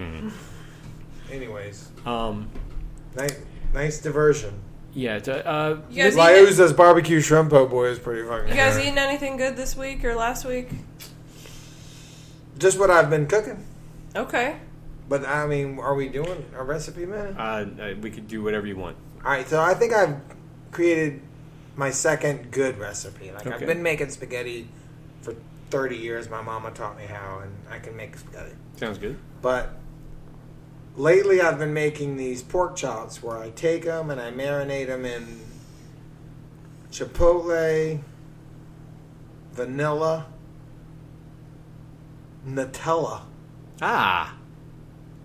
salt, pepper, and garlic. That's a gooey marinade. That's a... Yeah, well, I don't put a lot of Nutella in it. Okay. Just a little dab.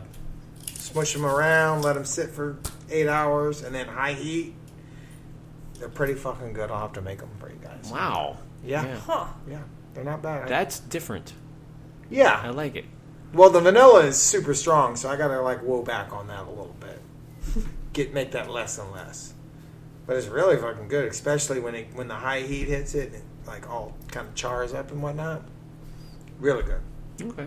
And I, cut all the fat off the pork chops. Just a little thin layer of fat. Do you do you do anything to go with it, or is it just pork chops? Oh, tots. Tots.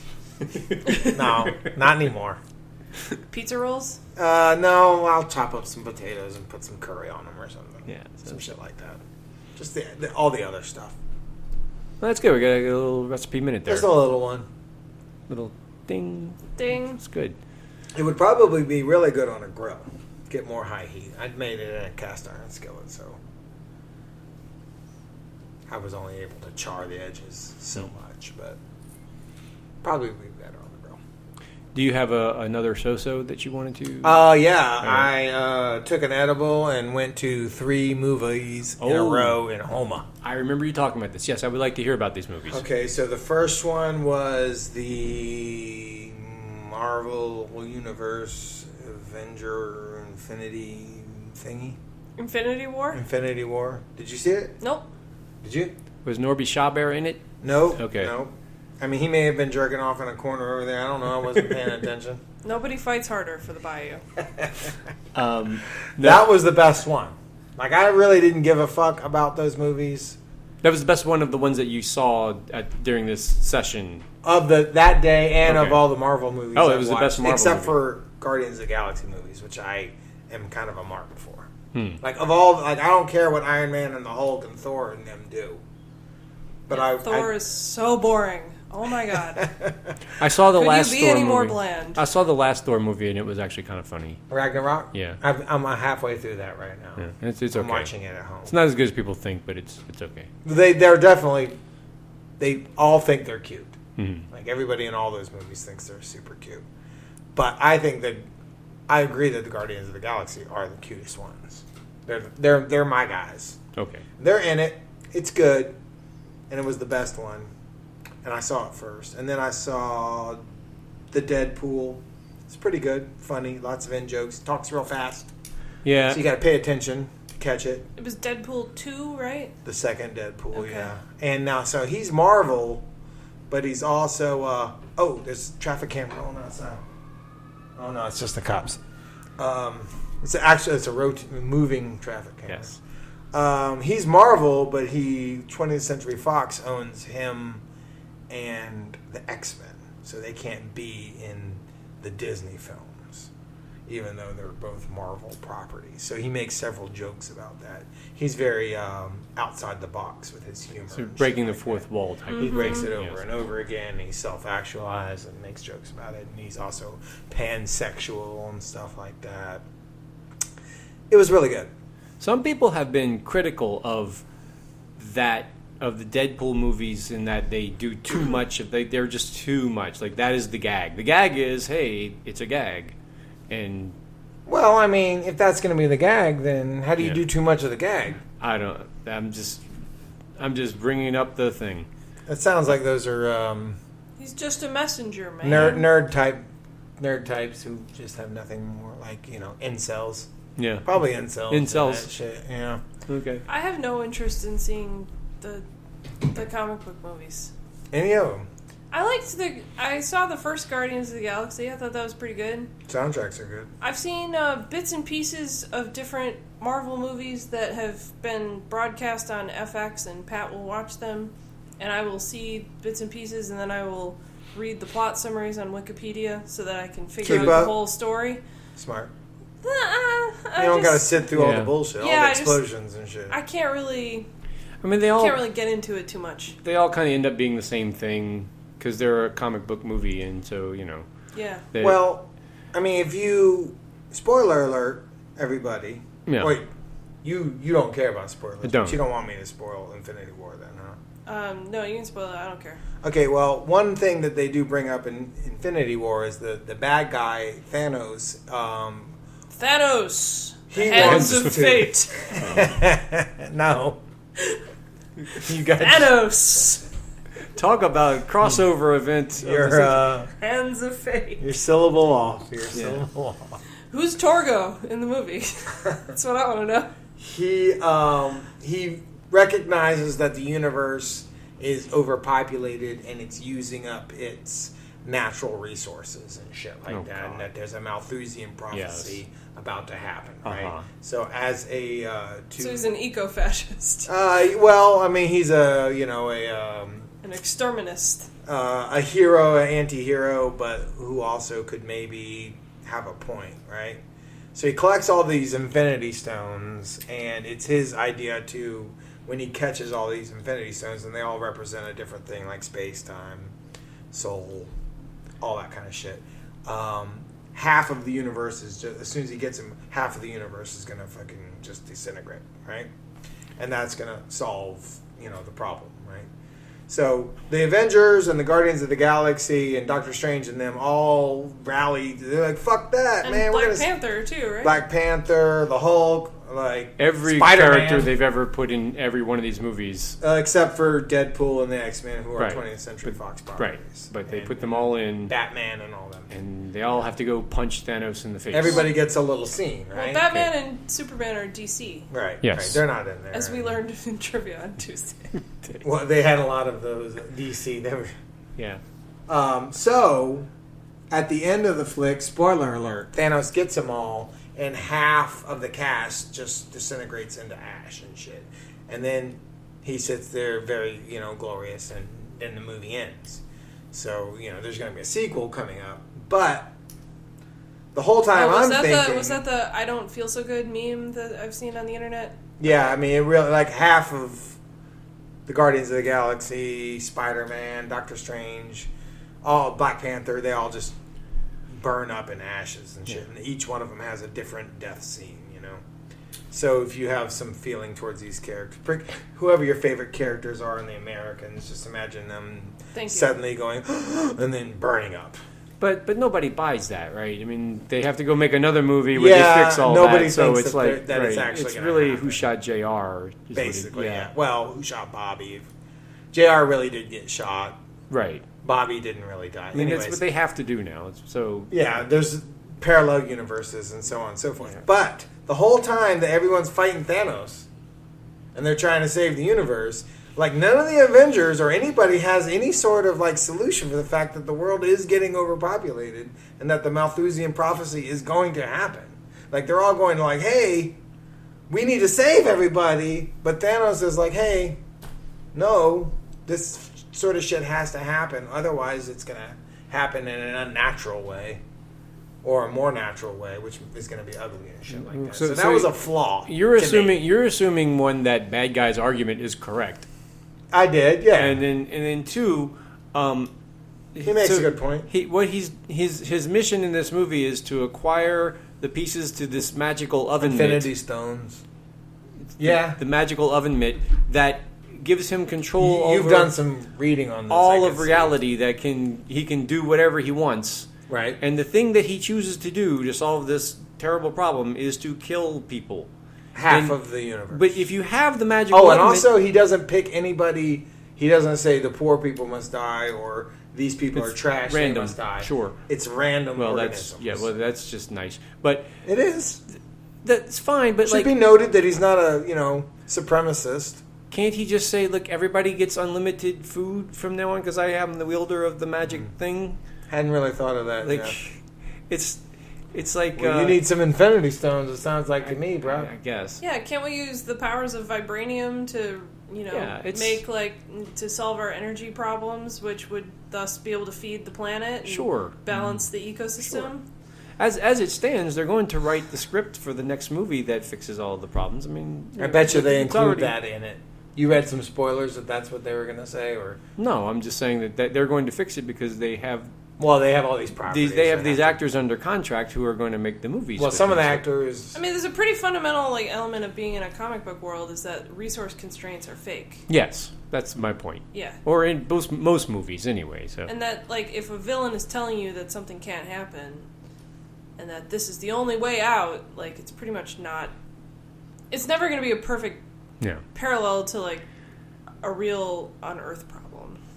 I guess maybe I, with my way of thinking currently, looked at the Avengers as the establishment and Thanos as the rebellion, and kind of just sided with him being the anti-hero. I rooted for Killmonger and Black Panther, so I empathize with that. I rooted for Killmonger Clubber was Lang right in Rocky 3.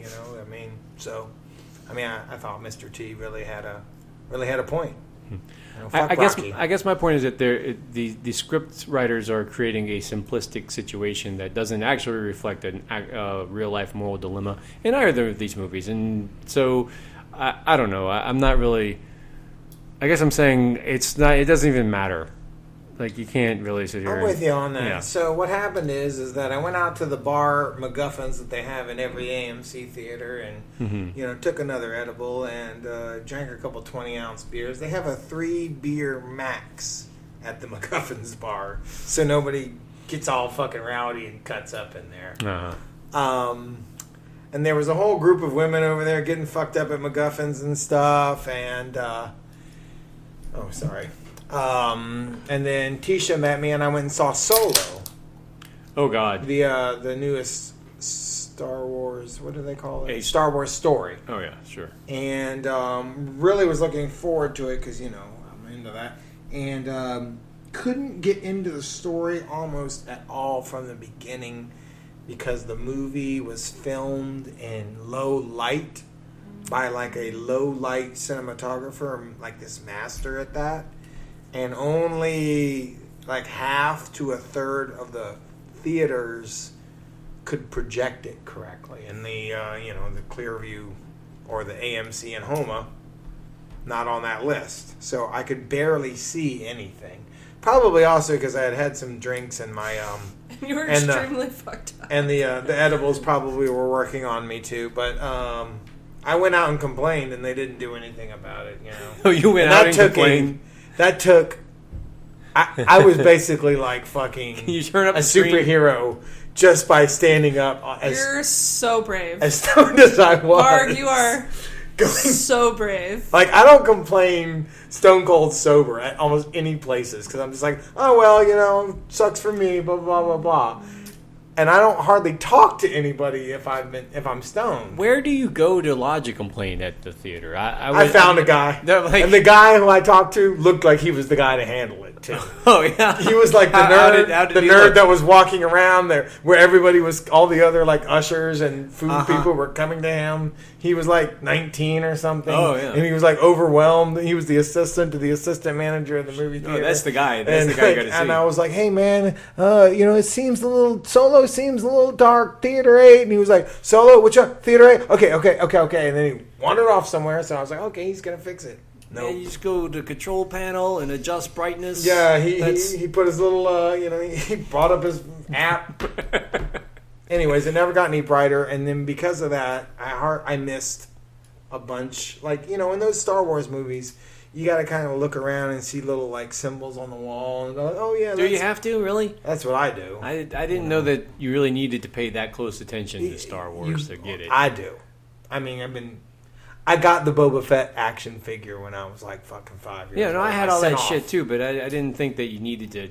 Well, it makes it a little cooler if you want to, But I couldn't see any of that. So therefore, and then also I couldn't see people's expressions. I just kind of had to. It removed me from the film, which when you people can't said see it wasn't the movie, it's kind of a problem to see the movie. I don't like dark movies, anyways. Any sort of thing that's filmed in low light, any of them. I'm just fuck that. I need to see everything. I have seen some of the criticism of this movie, and among the things that people complained about, that is one of them. So it wasn't just the theater. I get that they were trying to maybe make it grittier, you know, and it had a gritty kind of feel to it. But did they have to see it? Right. You know, I mean, if you just can't see it, then you're taken out of the dialogue. You're taken out of the score. You're just taken out of the movie. You can't fucking see the fucking thing. Yeah. Well. So that's what I did. But I was able to do it, and it was a triumphant comeback because the last time I had tried to do that, and this came up at trivia the other night, I got real high and watched the Suicide Squad, and I had a couple movies after that I was going to watch, but the Suicide Squad, and it may be because I was, you know, doing some sativa instead of indica, I don't know, but it made me so fucking weirded out and anxiety because it was so bad. I had so much anxiety and depression after that just by watching that movie and how bad it was. Yeah, the movie was bad.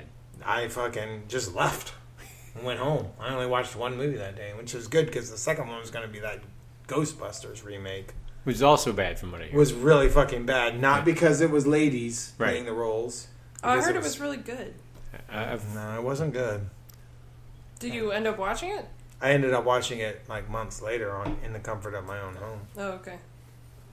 So, but I proved to myself I could do 3 movies in a day again. And it was really nice. It's like a detachment from reality for a little while. In more ways than one. Yeah, you just go into the theater and then you go out to MacGuffins. Right. MacGuffins, and then you go back into the theater and you go out to MacGuffins again. I, of course, felt like a weirdo. Stone New Orleanian in Homa. By himself. Anytime I'm by myself, like I was a man walking around by myself, I think, I'm a weirdo. No matter where I'm at. So I don't talk to anybody or do anything. I'm like, they just are going to think I'm a weirdo. Because, I mean, I guess I kind of am, but... I mean, you figure you would own it more by now, though. You tend to. Well, I'm not going to... I own it by not talking to anybody. Okay, that... Just staring into my phone and... So it's fine. The way everyone else owns their social anxiety. No, there's dudes out there who are you see him, you walk in, there's like single guy at the bar and he's sitting there, and as soon as you walk in, you see that he just wants to talk to you, and oh, my buddy's here now. I'm like, no, I don't want to fucking talk to you. You're a single alone guy. You're a weirdo. I don't want to talk to you. Maybe it's the quarter that does it to me. Yeah, I think you have some weird quarter pathologies for sure. I'm sure I do. I think it's the HIV. Maybe that too. Because But no, single guy in the bar, avoid him. If you're there with your girl or you're there with your friends and there's this one guy sitting there drinking and he's not in his phone, don't talk to that fucking dude. He's a creep. As a lady who has drank alone in a bar, I can absolutely agree with you. Yeah, like I wouldn't, if I was a lady, I wouldn't drink alone in a bar at all. I'd just be like, well, sure wish I could drink in a bar. Okay. I mean, right? Like those guys, they're fucking everywhere. And you don't even have to be a lady alone. Like I've had like me be with my girl, and I'll see a lone guy at the bar, and I'm like, shit, 2 bar stools right next to that fucking guy. This is how I met my wife. I was alone in the bar. So I don't know. Maybe you're the exception. Yeah, I guess. And you just struck up a conversation with her? It was more complicated than that. All right. I mean, I've made bar friends before, but I think what you're talking about is like the extremely alone guy in a bar. Yeah. Who is there to make friends. There, like, alert, you know, like a dog who's listening to everything going on, where he can't wait to get his way in. Get in there? Yeah, that's a different guy. Yeah. Okay. Fuck. And I don't want anyone thinking I'm that guy. Yeah, that is... I know what you're talking about now. Like eager beaver alone guy. Yeah. And he's going to say something offensive or stupid or untoward. And eventually, probably in the first 10 minutes. And you can sit 4 bar stools down from him and start reading a book, and he'll be like, what you reading? All right. And then you got to hear about his fucking shit. And you I'm figure like, out why he's alone. I'm just here to read a book. And then he'll be like, well, you're kind of a bitch. Yeah, like, what the fuck is your story, man? I'm like, no, I'm just here to spend some time with my girl. Love to get called a bitch for just wanting to be by myself. So I don't want to appear like that person. Yeah. When I'm walking around the AMC theater, you know, I'm like, oh, God. But that also happens when you're high. And you're Yeah, like, that and you're didn't- like, that doesn't everyone's help. looking at me. It doesn't help. And I say something that I think is incredibly witty. So that I've heard. It goes right over Homo bartender girl's head, you know, just like, what? Oh, all right. So. It's so much more validating to have anybody with you. You know, it's just like, at least one person will hang out with this person. So they must be that much more validated, Okay, you know. yeah. And even better if it's a woman, you know. Like, Yeah. oh, okay, well, she's kicking it with him. He's got some redeemable values. Anyways, what'd you do, Jeff? Well, I went and played trivia with you guys, and that was fun. And It was fun. it's really not so much about like what I did do as like what I'm about to do this week, because there's a lot of stuff about to happen this week. It's like my buddy Daisy's coming to town for a big conference. I haven't seen her since 2006, I think. Wow. Oh my god. So that'll be a lot of fun because we used What conference? The American Library Association is coming to town. Remember, that's why Irvin Mayfield has to come back, because he's got to pick up his check. He's not coming back. But my friend Daisy's a librarian, and she has not Former roommate? No, just a friend. Okay. So she's coming for that. So we're gonna. She told me that she's coming for a few days with her sister and for a few days with her husband. And The Great Gatsby. Wasn't his girlfriend's name Daisy? Well, okay, yeah. Buchanan. Come on, it's a librarian commission. I was just It's one of the greatest books. Totally, you just threw me for a loop, but yeah, I Sorry, get it. bro. It's fine. So she texted me like the things that they want to do, like what he wants to do and what her sister wants to do, and they're completely different things. Like he wants to have like the tour of New Orleans with like, I want to see some architecture and some history and stuff. Get on a streetcar and go. And her sister is like, I want to see Lil Wayne's mama's house. Oh. And like stuff like that. So Interesting. So I have to do all of those things. And Wait, you have to go see? I'm supposed to. Do you know where it's at? I will find it. What's her sister's name? I don't even know. I've never met her. A parent who would name their child Daisy, and their sister's got to be something cute. Actually, Emma or something this like is a that. name she chose for herself. Oh, okay. Her name is not actually Daisy. That's correct. Huh. Anyway, so that's going on. I think Lil Wayne is also a name he chose for himself. Yes. Astute. His mama did not, whose house y'all will gaze upon, did not name him If that. we can find it. Is it though? His mama named him Wayne. Was I'm it? gonna call him Wayne. Is his name Wayne though? I don't know. Look that up. Look that up. So we're gonna be doing I that. know his last name's Carter. And then So maybe you'll get a double by Lil Wayne's mama's house having some architecture. that's what I was thinking. Maybe it's a double. I said we could do like An Italianate or something. Yeah. Or I could just show them where the Magnolia was, and that'll be a thing. You know, they'll enjoy that. Good yeah. buildings. Right. Brick. Right. Built to last unless you want all the poor people to fuck out of there. Right. And okay, it's made out of bricks. It can't be blown down by the big bad wolf. But Stacy had blown a kiss. Shit falls right over. You should show him the KMB building. That's a good one. Mm-hmm. Some decent architecture. Yeah. The old Confederate Museum. That's a pretty Go good by one. the Cheesecake Bistro. Sweet fire and ice. A lot of good sights. Something else is going on this week. Friday night is Guided by Voices at One Eye Jack's. Yes! And I've been looking forward to that for a few months now. So It's GBV Hype Week, man. hell to the yeah. Yes. Bob is what, Bob is coming. 61 or 60 years old or Is whatever? he? I think. That's the same night Gladys Knight is. So I was like, when Gladys Knight tickets were $190, I was like, shit, I can't go to that. Oh, well, it doesn't matter because it's fucking Guided by Voices night anyways. So yeah, that's, they're both old folks. Yep. Watch a man who is way too old to be doing high kicks and drinking tequila on stage. Well, we'll see about that. Yeah, I wouldn't say that yet.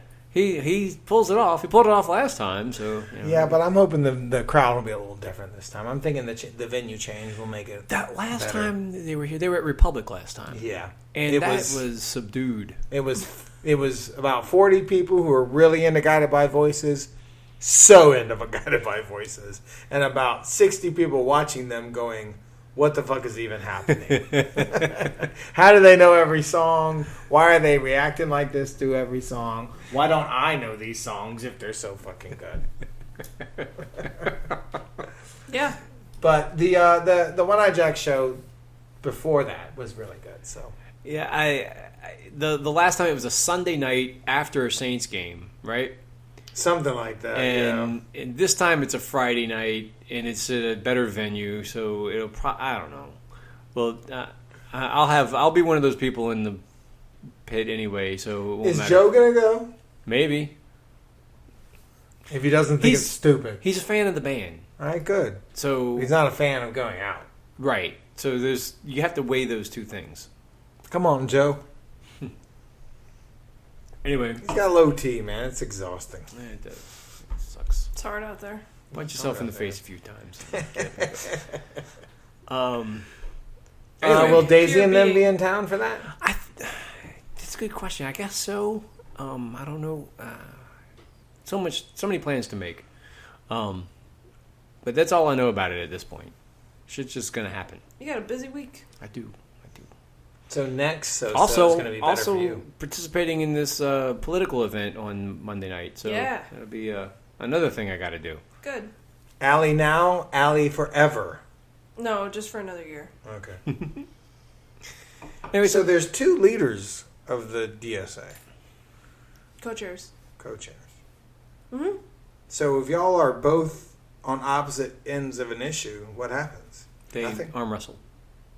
Is there, Yeah, we fight to the death. trial by fire or something like that?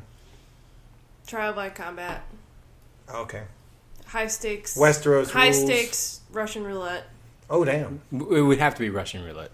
Yeah. Of course it's socialist. Mm-hmm.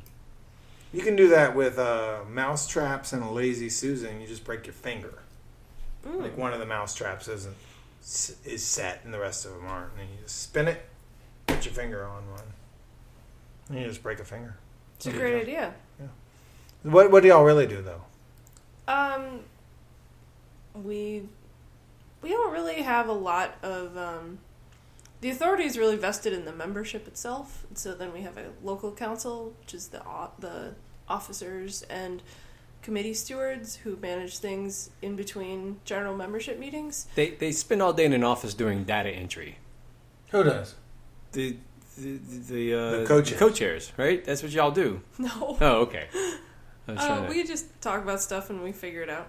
Oh, okay. Yeah. Man, it sounds so simple. Yeah, Man, it hasn't been that complicated actually.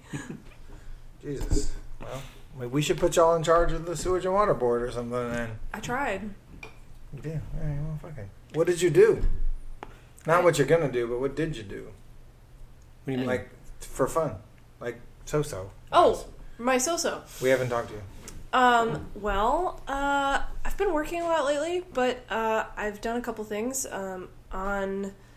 Last Thursday, I went to the Prince party at the Catahoula Hotel. Woo!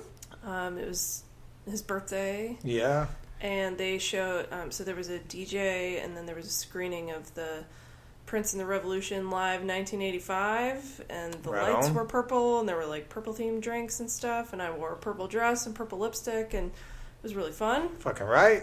It was my friend's birthday. Rest in peace, Prince. So, and she's from Minneapolis, so she was like, everybody just come meet me here. And we did, and it was great. They love him. There is a place called the Catahoula Hotel. There is, yeah. Where is that? It's downtown. It's right around the corner from the new/old Nopsey Hotel. Okay. I know where that is. What does that mean? Nopsey. Nopsey is what our power when our power company or when our power supply was controlled by the public instead of by Entergy, it was called Nopsey. Oh, and that's where their headquarters were. Yeah. And they turned it into a hipster hotel. Yes. Makes sense. I think it was New Orleans Public Service Incorporated. Something like that. It was like a public corporation. And the Catahoula is next door to it, or across the street, or It's around the corner. and the pool is bathing swimsuits optional. It wasn't a pool. Okay. They might have a pool, but That's how you get a hipster. it was a crowd. patio up at it was a rooftop patio. The Catahoula, and a Catahoula is a dog. Mm-hmm. Yeah, that's what got my A attention. specific, I a didn't specific know. dog to this region, like a dingo or something to Australia, but Something like that. So it was fun. And then what else have I been up to lately? And Purple Rain was the last song that they played, and everyone was just like, "Yeah." I left before it ended because Did you hear Purple Rain while you were there? I did. Oh well, fuck. Then. Yeah. Sometimes it snows in April. Then It was a very good concert video. It was great. fucking right. What else did I do? So Anthony Bourdain dying really fucked me up, and I was really upset by that. And Pat and I both were, and so we that whole day was just really hard. And we went out for dinner to Bow and Noodle, where I think we've gone together. I don't know that you've gone with us, but wanted to just it felt right to feast on at Bow and Noodle. Yeah, he liked his noodles in his memory, and then my coworker was getting married that weekend, so we went to her little welcome party thing, and then we heard that some folks were gathering at Snake and Jake's, also to just be around people who felt fucked up by this event, and so we went out to Snake and Jake's and hung out with Amanda Soprano and Sweet Babette and all those folks, and it was wonderful. Industry peeps. Yeah, it was great. It was it felt like the right thing to do, and it was it's always fun hanging out at Snake and Jake's. Yeah, I mean it's Snake and Jake's. It's, so it was the molecules are there. Yeah, Snake and Jake's is like the whole of the movie Solo, but in real life.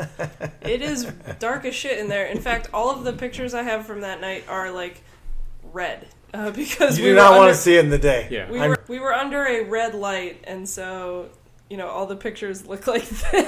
That makes sense. They're all just If you go there in the day, it's pitch black inside still. Yeah, you yeah. go You this never day want for to see night. the light. Right. It was one of those bars that after the smoking ban happened, they were bitching about how people could actually smell what the bar smelled like, and it was a bad thing. And then one more thing we did, some friends of ours moved to Gentilly a few months ago, and they are originally from Rhode Island, and so they held a housewarming party / Gatsby Days celebration, which is apparently a Rhode Island-based celebration that celebrates a boat called the Gatsby, which I think Rhode Islanders burned rather than let the British take it or something like that. Okay. And these are the type of things that happen in the smallest state of the union. So this was a house party, crawfish boil, and boat burning party. Oh, so you had an actual boat. But yeah, they made a little paper boat. We burned it. Jesus. Yeah, it was fun. I like that, but also I feel like I should mock it a little bit too. They were Rhode Islanders who were here, but still kept the Rhode Island Island fire burning. Sure. Yeah, why not? It's a fun party. Yeah. That state is about as big as 3 parishes. Mm-hmm. They gotta have some tradition, I guess. All right. I guess I'll have to do some homework on the Gatsby. On the Gatsby. Yeah, that's the name of it, right? The Gatsby. Yeah. Not the Gatsby. The Gatsby is not in this book, but there's a really good book about Rhode Island and about Roger Williams in particular by John Barry. Which Rising Tide, John Barry? Mm-hmm. Okay. So we've all got some homework. If you want to do some homework. It must be significant then. It's a really good book. I also went to Pensacola and went to the Floribama, but it's still the same.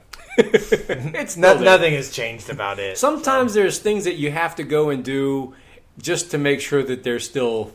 Yep, that's happening. Yeah, that's still happening. There it is. I mean, it's way different, but that's kind of how I feel with a lot of things that go on. If I haven't been to Jazz Fest in a year or so, I go back and yep, they still got that mango freeze. Snake and Jake's. Yep, for they still example, got yeah. right. Yeah, I hadn't been at Snake. The melting pot, yeah. No. It's just, shit. It's not happening anymore. R.I.P. melting pot. Shocking. Right. Yeah, what 20 years ago it wouldn't have been shocking. Life goes pretty fast. That it lasted so long just to go out of business was shocking to me. It's like clearly they have a clientele that's keeping them going, but they died off or something. Right. Diabetes got them. Nobody wants to do that fondue no more. It does take a while. I mean, it's like a 3-hour commitment, I remember, right? You go in there, you get the... It's the most uncomfortable experience of your entire life. That is how I would describe a meal at the melting pot. We went one time because a friend of ours was dating some guy who was a serious douchebag who takes his dates to places like the melting pot. And our party... And Fire and Ice, probably. I don't even know. Maybe. But like our party was an odd number of people... And you know how those seats are set up so that the tables have like the apparatus in front of each person? Mm-hmm. They could, well, we had to squeeze an extra person into the booth, and that person happened to be me, and I was like in between uncomfortably two people and two steaming pots of whatever the fuck it was. Cheese, and it was, chocolate, and oil. Yeah. It was bad to begin with, and also I was doing it wrong, and so it was just... You didn't know the rules. I knew the rules. I just knew that we weren't fitting what the rules were, and they jammed us in to it was just a bad thing. Oh, it sounds like they were busy then. Yeah. We do fondue a lot like on vacation. Like it's like a kind of a family tradition. We do but you can do it at home. That's the thing. Like you don't need to go to a restaurant to do fondue. As many people have received the fondue set Christmas gift. You know, you melt some chocolate in and put some cream in the thing, and then you cut up a pound cake and get some dried apricots and a couple forks, and you're good. Right. Like that's easy. It's easy. And you make forks or the little fondue forks. With the little you colors can. So you don't mix them up, and if you want to be fancy, you can. You don't want to mix it. You don't want germs from here. Yes. Okay. R.I.P. melting pot. I was shocked. I was just like, wow. I can't believe it's the end of St. Charles as we know it. It is. It's like in one fell swoop. I think it's the end of this show as we know it. Yeah, no, we gotta do the job wire. All right. Well, I have it right here. All right, go on. Yeah. So would you like me to read tonight's jive wire? Whomever. Would you like to read it? I'll read it. Right. I haven't read one. Alli, you want to read it? No, I'm good. You guys read it better than me. I'll read it. Okay. Well, that doesn't mean you don't get to read it. Does that have the new ones in them? You have to do... This has everything that we have for this evening's jive wire is on this pad. Yes, this is tonight's motherfucking jive wire. It's brought to you at the oddest hours. To get your gig into the jive wire, holler at the Hunker Downcast at Hunker Downcast on the Twitters, or maybe we got a Gmail address or something. It's brought to you by our Patreon subscribers, who we're gonna name in an episode here coming up. Oh, that sounds good.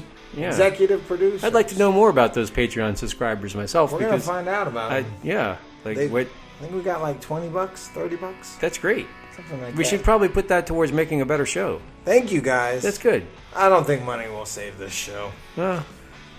Steamboat Queenie hosts Cali Calliope at sunset. Muttering Bills host the brain-eating Abitas at 7, and they're on a comeback. They've got a hit. Yeah, it's their season. Yeah, they're working their way through the local charts. The Frenchman Tourist Trap hosts the Governor O'Reilly's Free Bloody Marys for Spanish royalty at 7. The Broken Window Bar hosts the Palanters at 8. This is the Palantiers. Well, there's not an I there. Sorry. The Palantiers. It's 2 E's though. The Broken Window Bar hosts the Palantiers at 8. Okay. The Cantrell Cantina hosts Horizontal Taco Concept at 8. King Philippe and the Special Men perform on Calle de Bourbon at 9. Folksy Johns host Governor Nungesser and the Governor Nungesser and the Pyongyang Parachute Pants at 9. At 9. That So Nola performs at the Pothole Sinkhole Bar at 9. Mr. Mays welcomes the American Library Association Conference with a private show by Beer and the Book Drop at 9. Possible Irvin Mayfield appearance afterwards. Right. That's the rumor, y'all. The Jazz Fest is happening there. Cameron's can straight from Soweto. Possible jam session. All the way from Soweto, South Africa. For those of you who made the 13-hour drive from Cape Town, that's Cape Town, Florida, there might be a jam session. Cameron's Can Club hosts the Legislative Vendetta at 10. The Broken Window Bar hosts Froyo for the Popo at 10. Rat Dance Party is at the French Market Cafe all night long. And then, get your gig in the job. Yeah, it's your fake music calendar for no night in particular. No night in particular. Yeah, all that stuff. So that's it. That's you all got to we go out there, support. And enjoy some live local music. All right. I think you did a really good job there. I totally. I'm like, who's that? Ron Burgundy? I need to read it right off the monitor. I can't. There's very little freelancing. I'm Lance Vargas. Go fuck yourself, New Orleans. Wow, we're really digging deep for those old jokes. I feel like we nailed it, man. That was Lance will read anything on the monitor. Anyway, I think we nailed it. That's pretty much everything we got this week. We would say thank you to anybody those people who gave us money and Mark Mosley I saw last night, and I talked to him about maybe doing a show with us too. Oh, it sounds good. Sounds great. And I know everybody's going. I was going on vacation soon, and so we'll try and come back as soon as we can. But until then, thanks again, everybody, for listening.